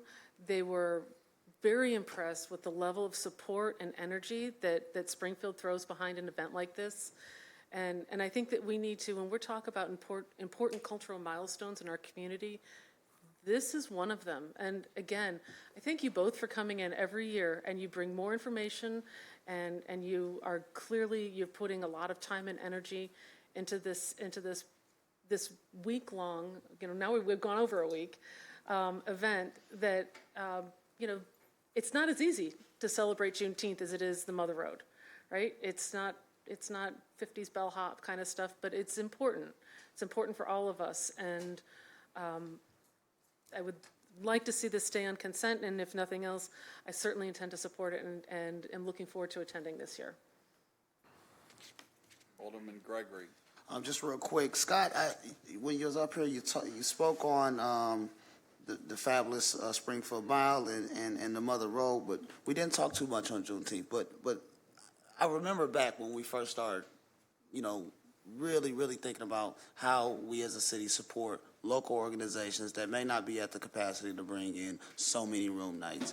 We talked about how people from this city's families come here and they stay in these hotels. They come to our city, and we start working within your budget to make sure we had a small portion, and I say small relatively, but to make sure that we attended to our local organizations. And Juneteenth is one of them. Springfield Miles, Mother Road has been one. The Golf Classic has been one. We have always tried to make sure that we support our community events and things in the city, and Juneteenth is one of them. I know we talked way back. We always push for it to be a regional event, to get a national act, and these young ladies have went out and they have done that. Not many years after the task was assigned to them, they've done a great job to it, and this organization is definitely deserving of this funding and this city's support. Considering this is the hometown of Abraham Lincoln, I have to say that this is, one of the, if not the most important holiday that we're going to celebrate here. It's the only reason why we all sitting up here together. So, this is one of those things that, we as a city, we passed Juneteenth as a city paid holiday, one of the first cities, if not the first city in the country, followed the state and the federal government. So, we've led this charge on this, and, considering, our great president, Abraham Lincoln, and what he is known for, what he is famous for. I would think that this wouldn't require a debate or anything like that. So I appreciate our council members that supporting, and thank you. Alderman Carlson. No, Chair, these are all quality of life events. These are all events I've been to. I've been in the Juneteenth parade for 15 years or 20 years. All I'm asking for is just a generic or general breakdown. We have to be good stewards of our money, whether it's $10,000, $25,000, whether it's $250,000. We want a breakdown of where this money is being spent. I think we owe it to our constituents. And again, been to all these events. I would just like to know how the money is being spent. All right. Reply. All right. No, I mean, we can certainly provide that for you. Do you want them for all the events? Well, yeah, I mean, I hate to jump ahead here. It's three events where we're giving up money. Or three events. And again, nothing against the event itself, quality of life, all in favor of it. Just like a little, if somebody asked me tomorrow in my ward, hey, how's this money being spent? These events are come up every year. We sort of rubber stamp them, but I want a little accountability. That's all I'm asking. Yeah, I don't think that's enough. I can go back to the event coordinators, and certainly they can provide the information. We don't have that information. We certainly supply the sponsorship, but yeah.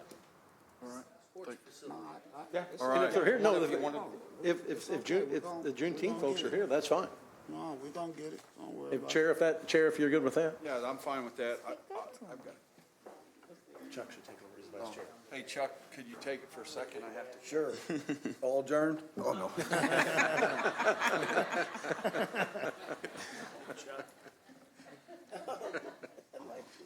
So in response to we turn in a report every year after Juneteenth of what we spend the $25,000 on, and we come in every year to show what our event held. Does it come into O&B or what? Okay.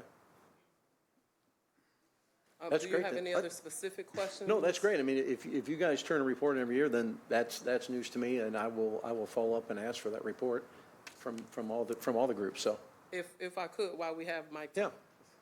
Anybody who knows my family knows we love the mic. And to piggyback off of Alderman Gregory's comments, the Juneteenth Festival is different than Mother Road. We're different than Springfield Mile. We're different than St. Patrick's Day Parade. We're different than Labor Day Parade because our event is a cultural event that is tied directly to the city of Springfield, directly to Abraham Lincoln, directly to the Emancipation Proclamation, and directly to this city increasing the engagement with its Black participants. We know this city has a history of racism. It's still here, it's systemic, it's cultural, and it's in the society. And so for us to have to combat people on Visit Springfield's post about Juneteenth, that Juneteenth's a made-up holiday, that's the importance of this ordinance. Please somebody tell me any natural holiday. Every holiday is made up. And holiday is you, people, a community paying homage to what they think is important. And City of Springfield stepping out to say Juneteenth is important tells its inhabitants that this holiday is important for all its inhabitants, and it's important that we figure out that conduit to bring everybody together, and we really believe that the Juneteenth holiday celebration is that. Thank you. Great, thank you. So I'm going to entertain a motion to change the vote on these and make them all to go to consent. Second. The whole idea, I think, of the questioning by the council was basically to say, we want to see the accountability of where the money's being spent. That's it. And we've got that cleared up, that Scott's going to be able to issue that to us. So in fairness, let's if I can get a motion to change the vote to make 174, 175, and 176 go to the consent agenda. Any discussion on the motion? If not, all those in favor signify by... He's got to read in 76. Read 176. Yeah, go ahead. Sorry. I like to keep things moving. Good. 2024-176, an ordinance authorizing a sponsorship payment of $25,000 to the International Route 66 Mother Road Festival, Incorporated, for the 2024 Route 66 Mother Road Festival to be held September 27, 2024 through September 29, 2024 for the Springfield Convention and Visitors Bureau. Mr. Chairman, I asked for a motion to consolidate these three and back to the consent agenda since we're getting the information we want on the accountability of where the money's being spent. All right, thank you. All those in favor? Motion and second for Alderwoman consent. Purchase and a second from Alderman Gregory. All those in favor signify by saying aye. Aye. All opposed, the ayes have it. You got it. Thank you. Frank, go ahead. Yes. Next one. 2024-177, an ordinance authorizing execution of an agreement with the Department of Commerce and Economic Opportunity to accept, execute, and supplementally appropriate Local Tourism and Convention Bureau 2.0 FY 2024 grant agreement beginning July 1st, 2023 through June 30th, 2024 in an amount not to exceed $99,444 for the Springfield Convention and Visitors Bureau. Motion for consent. Second. A motion second for consent. Any discussion? All in favor? Aye. Aye. Opposed? Ayes have it. And 178, I've been asked to hold that. So we can skip that. Thank you. They don't have the grant agreement yet, so we'll be waiting for that. 2024-179, an ordinance authorizing an extension with Traverse Tribune Incorporated to assist in a monthly support and auditing for the City of Springfield's prescription drug program effective March 1st, 2025 through February 28th, 2026 for an amount not to exceed $17,100 for the Office of Human Resources. Move for consent. Second. Got a motion and second for consent. Any discussion? All in favor? Aye. Opposed? Ayes have it. 2024-180, an ordinance approving a contract extension with Elixir Medipac to provide pharmacy benefit manager services effective March 1st, 2025 through February 28th, 2026 for an amount not to exceed $8,053,000 for the Office of Human Resources. Move for consent. Second. Got a motion and second for consent. Any discussion? All in favor? Aye. Opposed? Ayes have it. Any unfinished business? Yes. Alderwoman Purchase. Thank you, Chair. First, I would like to start off by saying thank you to our linemen and utilities, public works, police department, and fire department. I know we didn't have power up until 4 p.m. on Friday for the Fat Ass 5K, and there was a lot of movement that happened.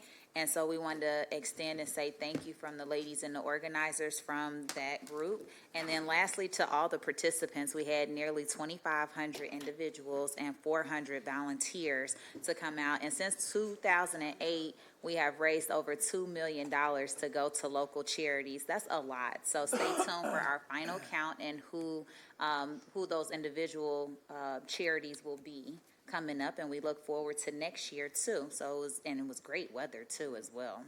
And then lastly, this is for Director Fuchs.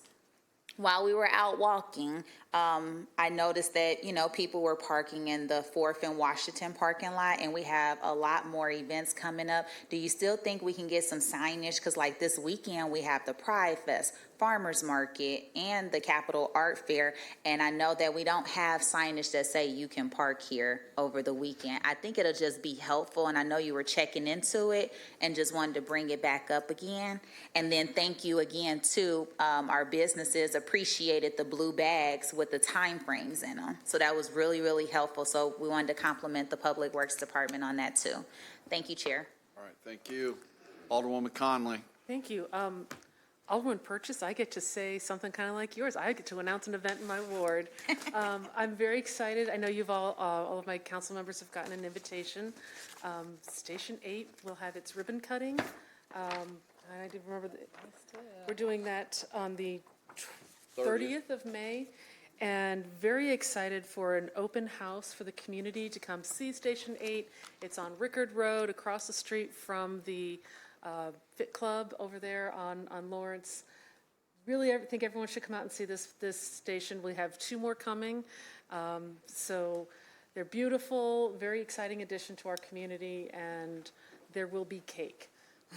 So, and then secondly, just want to, Ms. Director Fuchs, just give you a shout out to your employees. Next week starts Public Works Crew Appreciation Weeks. And I just want to remind everyone, I mean, it was a little over a year ago, we had a storm, a derecho that went through this city that devastated our community. It was hot, it was miserable.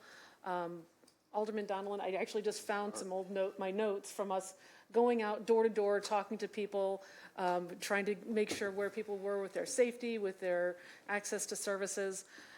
And our Public Works employees and our linemen at CWLP and every old lineman who came to visit, they really went the mile and a half for this community. And I still get people to this day who want to, give their thanks and their appreciation to the public workers, the city employees who just, I know, didn't sleep much and were hot and sweaty and just working for a very long time to get us all back and to where we are now, where people are kind of like, oh yeah, we had a storm.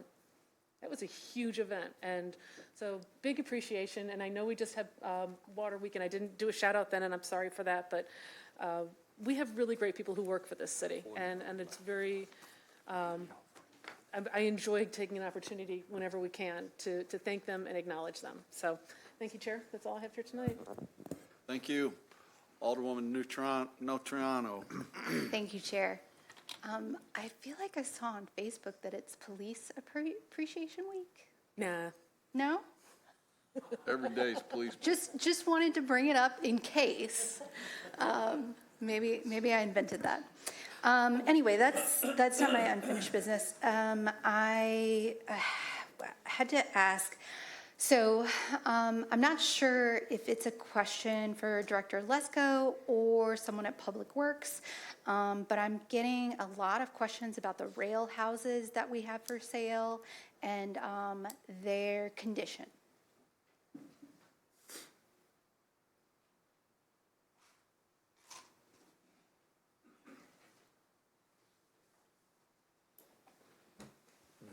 Their condition being... Well, folks are concerned, and I believe even some people who own the houses and sold them to the city are concerned that they're not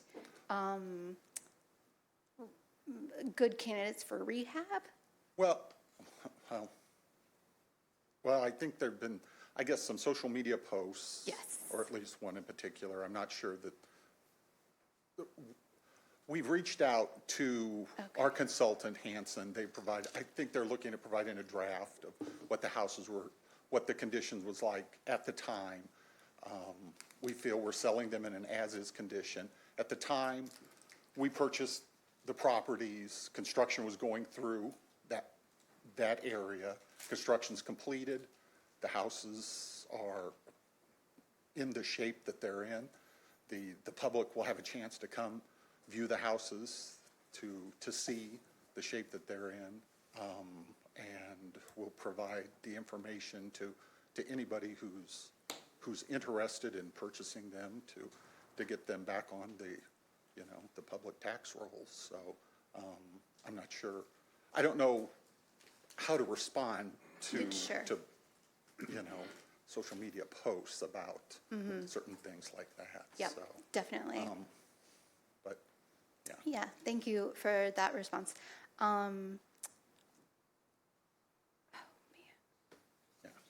Blanked completely.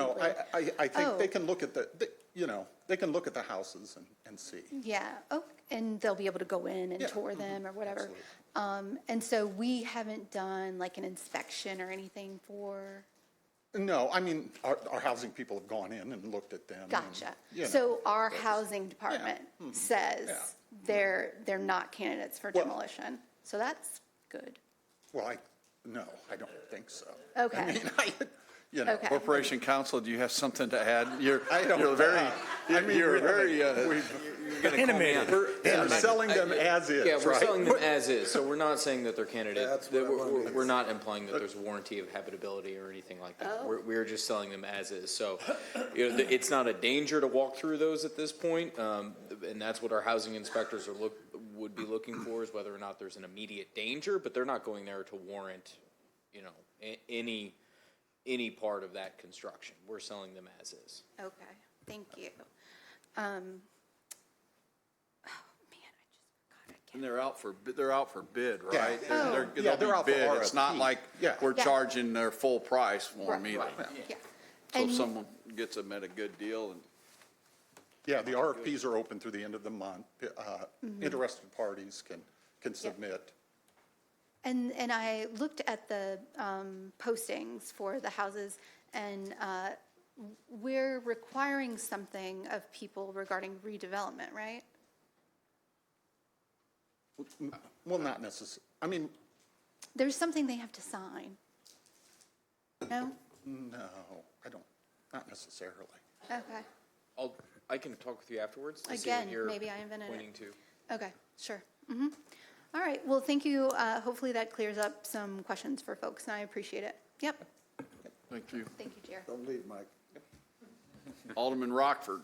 Doug Brown, real quick. We have, we have a ordinance up for shoreline stabilization. Permitting, yeah. And my Right, the question is, contractor. I'd like you, if you would, take a note and get with Todd LaFountain and maybe Dan Brill and find out whatever happened to when we had the inmates helping us with shoreline riprapping and that sort of stuff. It went away a few years back. I don't know if it's because of state cutting back on budget. Yeah, I know something happened with that, but yeah, Well, I don't know what it was. I think it would be a good program to start up again, if you could talk to Todd and Dan Brill. But this ordinance it was just adding a contractor to the list that basically our residents can use. Okay. Because it has to be approved by the Army Corps permit that we have for the lake. Yeah, okay. Thank you, Chair. Thank you. Alderman Redpath. Back to Alderman Natriano's question about the houses. Those houses are sold as is, and the people, before they purchase them, need to know that they're not going to be able to come back on the city again, correct? There's a clause in our contract with that, correct?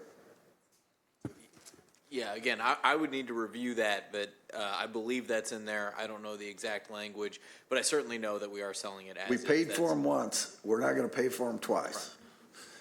Yeah, I think the RFPs that are out are, an offer to bid, to buy the house. We would still, the ordinance that would have to come before you it would come before you all I'm to all approve for it. selling them, Mike. Yeah. I'm all for selling, but understand, I don't, no misunderstanding that we're going to live in that house for a while, and I don't like the way the trains are going by. There's no liability to the city if we sell it to them, correct? Right, we're certainly taking all steps to make sure that there's, again, that we're selling them as is and that it's with full knowledge of where those Okay, properties are. that's my point. Thank you. All right, thank you. Okay, new business. Any new business? The only thing, I'll take a little time here. I'd just like to congratulate my son and his class of 2024 at SHE for graduating. I think he'll graduate on Sunday. I'm still got my fingers crossed, but no, congratulations to him. He's worked hard. Congratulations. Congratulations, Levi. All right. Citizens requested to address the committee. Alice Ramey. You left? Oh, boy. We went long. Okay. Next would be Lawrence Gatos. Nope. Zone 2.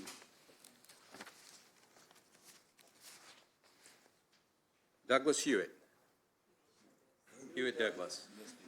Mr. Can't miss him. Mr. Douglas is going to come and tell us that the elevators are fixed? Is that what you're here for?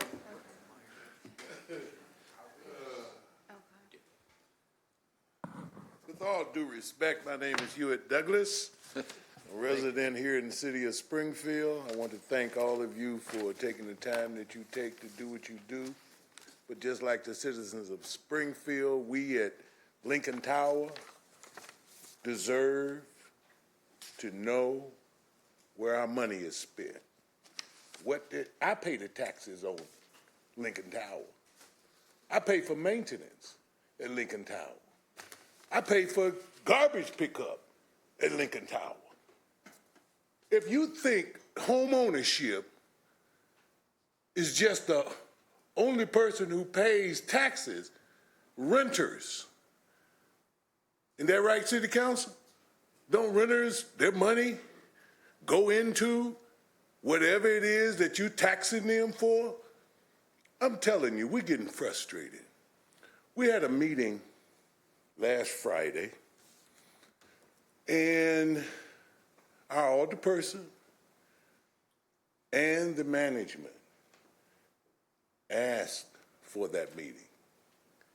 We put out a notice that management and our alderperson would be there. Our alderperson was there. It was at 6 o'clock because the management said, I get off work at 6 o'clock and I don't want to mix up my work with the other business of this facility. Kind of strange to me that at 6 o'clock, he wasn't anywhere to be seen. And it was reported he's in his office on the telephone. Well, I went to his office and asked, are you coming to the meeting? He said, I'm on the phone with the director. And I don't know how long I'm going to be on the phone. So y'all go ahead with the meeting, and we'll talk later. Well, everybody in the room was shocked that the person that we wanted to answer questions as to when things will happen and how will things happen, because we live here. In your own homes, if something doesn't work, I'm pretty sure you all call whoever you need to, and it gets done in a reasonable amount of time. The citizens of this city know that that's prime property. You know it's prime property. The owners or whoever, the bank knows it's prime property. You talked about earlier depressed parts of the community. I don't think you want that to become more depressed sitting next to the Capitol complex. It's prime property. I love living there. They asked the question, do you want to move in the meeting? 2 or 3 people said, no, I don't want to move. Out of 30 or 40 people, most of them are afraid to speak up. And that's why I speak up, because I got a voice. This reason the good Lord gave it to me. Now, he may take it away next week, but this week, I'm using that voice. The city of Springfield, city council, and I don't mean to pick on city council or corporate council or the mayor, because I like both of them. But we're asking for more pressure to be put on whoever pressure needs to be put on to make things a little bit better up there. I got a few constituents here with me today. I don't know if they put their name on the list to speak, but it's just very important that we keep doing what we do. And that's coming here and begging you to just listen to us. And we thank you for that. But we need action. Lakeisha can't do it all by herself. And I can't do it by myself. But I'm asking for this city council to somehow come up with I don't care what it is, but we need answers. When will we get elevators fixed? Everybody I talk to that got buildings in this town more than 6 stories tall got elevators.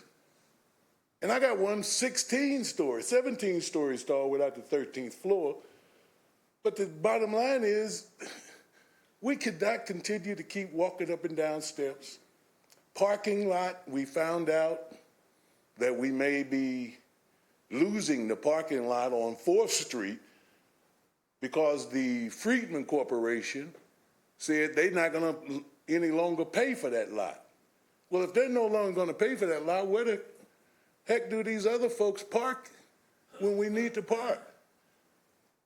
We had Horace Mann with the construction and all over there, that went away. We had shuttle service, that went away. We knew that was going to go away because that's very expensive. You know, the parking lots in downtown Springfield are very limited, and they're in use all day long, and at night, you get a ticket that tell you don't want you parking in their lot. We have Jackson Street. We asked the city last time I was here, what's going on with those meters, and if it's a possibility that, like the last administration, we could shut those meters down and use at least those 8 to 9 spots for the residents. The residents are frustrated, and we don't want to get out of control. We don't want to get out in front of this building with a bullhorn begging for more and more and more help. But we will. I don't even need a bullhorn. Believe me, I've stood out here in front of this building, and folks in this room have wondered, who the hell out there with the bullhorn? I don't need a bullhorn, but I am a voice, and I appreciate y'all. Thank you, Mr. Douglas. City Council, I'm coming to you. Alderwoman Okay. Purchase. I know that was a question I wasn't quite able to answer, but I do want to recognize that I spoke with Mordock right before I went into the meeting on Friday, and he is willing to come in front of us because I thought it was really disrespectful how we was played with. I don't like when people mess with my intelligence. They handed a piece of paper to one of the residents to come in and read it to us. Then he sent me a long text message, and this is the manager I'm referring to, and he was told by Freeman that he's not allowed to talk to us and tell us what's going on. And he apologized for it. And so at this point, I feel like I need Corporation Counsel to come over and help me to address some things. Mr. Douglas and a few of the older citizens that can't walk really far, that was the reason Jackson Street had got bagged. It was only about 8 or 9 meters, and it allowed those people who had disabilities to be somewhat close to the building. And I don't know if we can bring that back. I don't know when it was taken away, but it was there for an extremely long time. And I just noticed maybe within the last, several months that the bags got pulled up. Yeah. So maybe if that could really help. And I just think they need to hear from our new administration. We did have a meeting with the previous administration, the fire department, the police department. Everybody came out that needed to talk to them for them to understand. We still don't even have drawings or anything for the garage. Am I correct? Right, yeah, we don't have finalized plans, and with a receiver that was just appointed, from a procedural standpoint, just so everybody's aware, they're going through bankruptcy, a receiver was appointed, so legally, we need to bring them in and essentially start anew with the receiver in our lawsuits, and now the receiver's gonna control what the repairs look like, how to fix that parking garage, so they're gonna be a part of the lawsuit, but They come in and they say, whoa, whoa, whoa, you know, you've been litigating this for almost a year now, we're brand new, we need some time to get caught up. That's the what's game going on. people play. So I guess like I told the group on Friday, I'm very frustrated. I am being like a net at a barbecue at this point, just continuously asking questions, and it's nothing, there's no shade to anybody that's in this process. It's a process that we have to follow, but I think Mordock, they would greatly appreciate if you can come and just go down the list, because we had a list of good questions to ask that manager, and with him not being there, I felt stupid. I was like, I cannot answer any of these questions.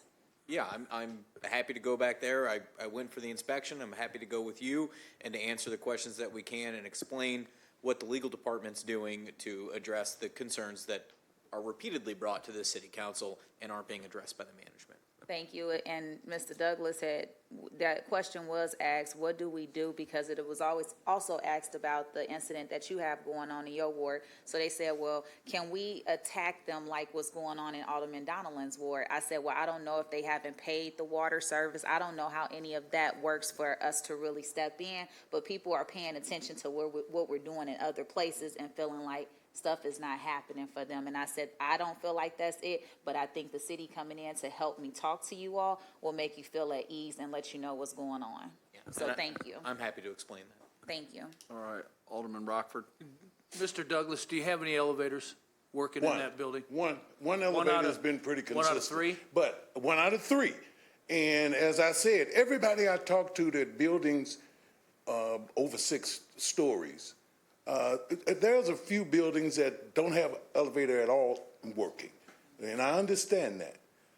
But when you got 16, 17 floors, you're waiting 5, maybe 10 minutes, and you're standing there listening, trying to see, because we had a situation where my wife was incapacitated. She called me and said, I can't move, I don't know what's up, please come home and help. Well, on my way driving home, I realized that the chain is on the door. I'm not going to be able to get in. So I called the fire department, and I thank the fire department and the medics for coming in, cutting that chain, coming in, looking and taking care of my wife, getting her to the hospital. But we sat in that hallway, I know 5, almost 8 to 10 minutes, waiting on that elevator to come back up. And of course, it was a neurological problem. Had it been respiratory, cardiac, could have been a lot worse in a situation like that. Mind you, the phone doesn't work in the elevator. That is No, working. the elevator phone is The to phone the doesn't old work, elevator and company. also the tag. I think what is it, Mr. Douglas? The license or something? I think Yeah, it's like it hasn't been inspected since 2022. And we in but y'all tell me that's the 2024? state fire marshal who does that. Well, and Mr. Douglas, I appreciate, you know, your plight. I know. It's ridiculous. Yeah, I don't it know is. how much we as a body can do. It's really Public Works, our housing inspectors, our corporation counsel's office, and that. We can't. And if the we only thing pass I'm something, asking- it doesn't do Only anything thing I'm for you. asking is those same people continue to put the pressure, because I realize that's the reason I keep coming here, is so that because you decide what they do, and so that you will make sure that they continue to do what they do. But And I keep in appreciate mind, it. and I know it's Alderwoman unlimited. Purchase talked about, and I'll turn it over to Alderman Donelan, but what they did, they started telling people they got to move out, and that's not what you want. So No, I mean, we don't want to that. put pressure on the money. That's what talks. I mean, so We did that. It was retaliation. The garage had been crumbling. Concrete was falling, I and they understand said the they plight. were. I just Alderman Donelan. Yeah, thank you, Mr. Chair. First of all, Mr. Douglas, thanks for coming back. And thanks for laying it out, what's going on, needs to be kept in the spotlight. Alderwoman Purchase, thanks for everything you're doing. You're obviously trying to bring people in the same room just to talk about it, get questions answered. I mean, that's more, what can be more fundamental than that? A couple of things that we should avail ourselves to is we're fortunate, we live in the state capital. Maybe entities such as the Illinois Department of Aging or the Illinois Attorney General's office, they have a senior division that helps protect senior citizens in this state and our community. And maybe we should make a couple phone calls and reach out, because you're right. I'm not saying we aren't doing everything we can, but sometimes it's so frustrating when it just doesn't seem to be enough.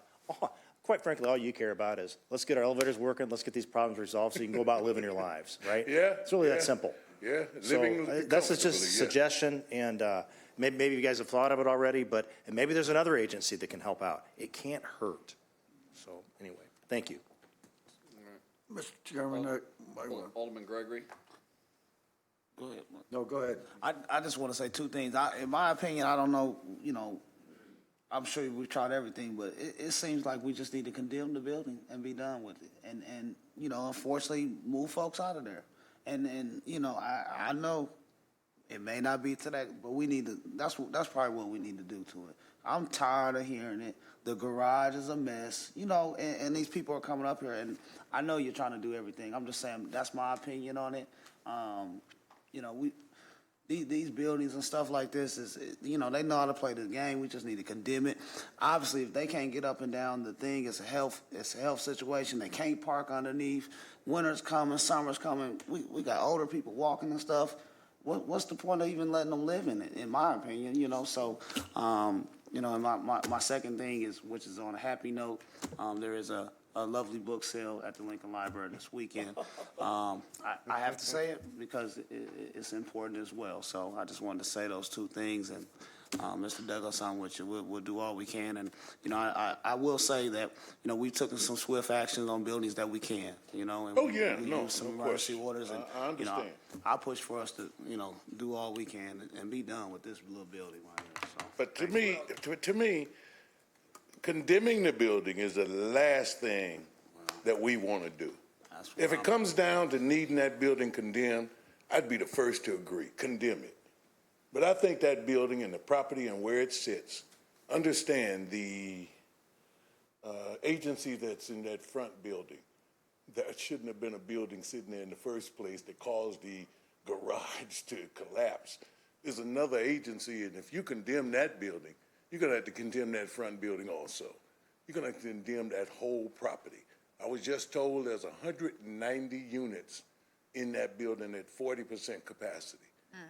That means there's 85 residents who's going to have to decide to move sooner or later. And I hope it's much later. Alderman Redpath? So do we have any idea how much the repairs for that elevator would cost? If we know that, how much is it?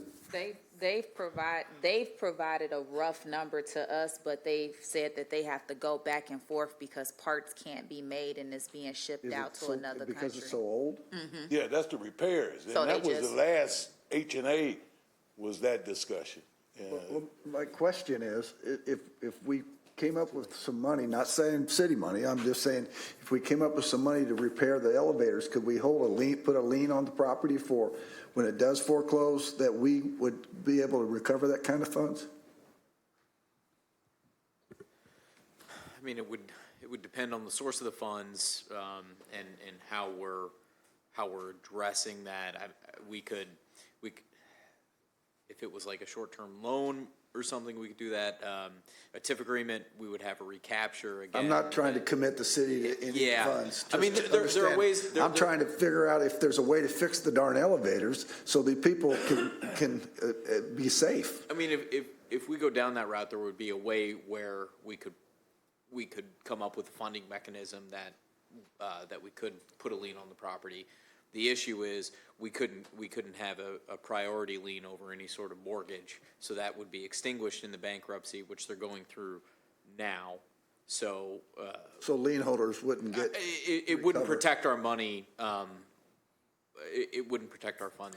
So as far as the parking on the street is concerned, is it a problem if we designated that residential parking and gave parking passes to the residents to park? Is that something we could consider?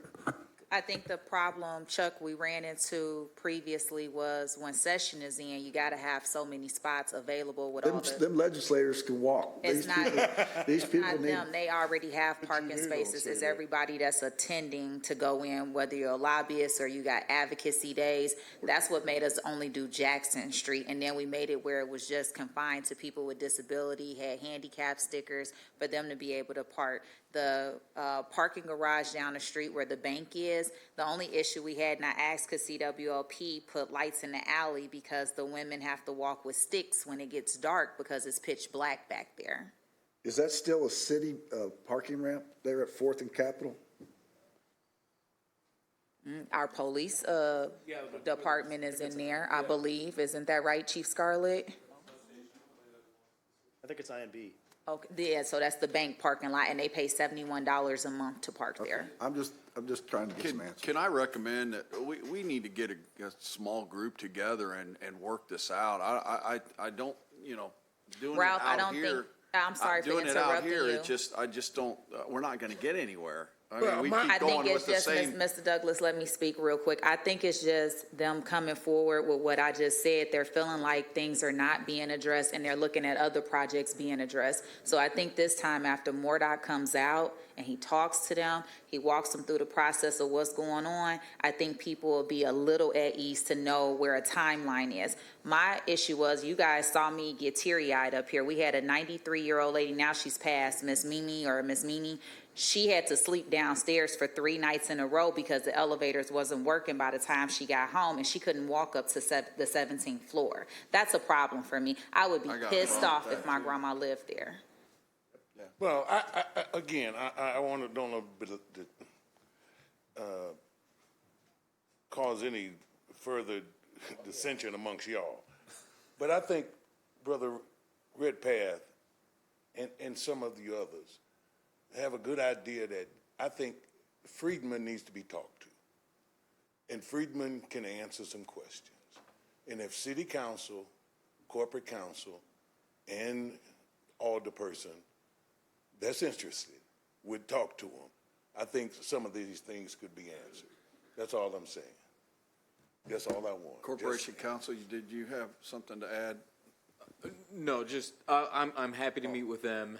We are pursuing it through legal means as well. So I'll explain that process to the residents and to Alderwoman Purchase. Okay. Thank you. Alderman Rockford. Yeah, last comment. Alderman Gregory, I understand, you get frustrated with these buildings, but I'm tired of looking at abandoned buildings in around this town, in my ward, all over the city. And here we got the cream of the crop right across from the Capitol building, and we can't we don't hold anybody accountable. As hard as we try and we talk about it, well, nobody's held accountable. And we got to be able to do something. We got to have some teeth, in this thing. We got to be able to hold people accountable, and we're not doing it. I mean, I remember working at City Water, Light and Power, and I had the state fire marshal come in and tell me they shut our elevators down in the power plant because they weren't, we didn't get them inspected. And so now we're playing games with these landlords and these owners. It's got to stop sometime. I'm just tired of people coming down and they got to, your wife probably was walking up down the steps and probably had some issues. So again, it gets old. Abandoned buildings, and that's the easiest thing to do. Walk away from it. That's what the slumlords do in this town now. So, thank you. Yes, sir. Right, thank you, Mr. Douglas. Thank you. Thank you. Frank. Johnny Bishop. Johnny. Sorry, thanks for the wait. No problem at all. Good evening, everybody. Johnny Bishop. I'm the Lincoln Land Area Local Union President from the post office here in Springfield. Most of you all know who I am. I wasn't able to meet right after our town hall meeting, but I personally want to thank each and every one of you for what you guys did. It meant a lot to my membership and all the postal workers in Springfield that you guys were able to change your meeting and be able to attend. We are continuing to put the pressure on. We did an informational picket last Friday. Last Tuesday, we actually got the letter, and I didn't know you guys had received it yet by the time I got here, that they have notified us that they are going to proceed. Well, we have a little information now that came out yesterday, but in the letter, It's dated May 9th. Now, this is from DeJoy, our Postmaster General, and it's to Gary Peters. He's the chairman of the Homeland Security and Government Affairs Committee in the United States Senate. And basically, I won't go through the whole thing, but I will get you guys copies of it if you haven't received it yet. But all DeJoy is saying, he's getting a lot of pressure from everybody across the country. I mean, everybody, we're doing what we can. And you guys, thank you. Nikki Belinsky, Doris Turner, Dick Durbin, all of our local politicians, and there's some I'm forgetting, and sorry about that. But all the pressure we're putting on, we're seeing that we're getting somewhere with them. We're tired of the mail being late. We're tired because, you know, that's the general public looks at us, the postal workers. It's our fault. They don't understand. We're mismanaged. They're cutting overtime. If they're not doing overtime, they're not getting the work out. So with us being understaffed, his letter basically to this guy says, further to our conversations yesterday, we agreed to pause the movement of processing operations associated with the mail processing facility reviews. So our understanding, and I've talked to Washington, D.C. with the APW, we're waiting to get an official on this. We're waiting to get a list on, is he pausing it? Because this is what he's saying. So hopefully this is a good start that he's going to pause everything. It does say in here until January 1st of 2025. Hopefully we can get more done before that date gets here then. Keep our processing in Springfield. Me as the union, the voice of the union, you know, we're wanting, hey, we're in a prime location. Build us a processing plant. Let us show you what we can do because we can get the work done, but we have to have a good facility. You know, you guys were at the town hall meeting. They talked about spending $6 million to upgrade our building, better bathrooms, amenities, break room. Our break room, we don't even have water. We don't have hot water in our break room. We never have. You know, our bathrooms are horrible there. Give us the good conditions that we need to do our job and then evaluate us. But what they're doing is they're short-staffing us and then they want to evaluate us. That's not fair to us. It's not fair to the city. You know, the county, the city, everybody has stepped up for us, and they always have when it comes to the Postal Service. And I thank everybody for that, and I will definitely keep everybody up to date on any information that we get. Thank you. Thank you. Thank you. All right, is there anyone else? No one else has signed up. Motion to adjourn. Second. All in favor? Aye. See you.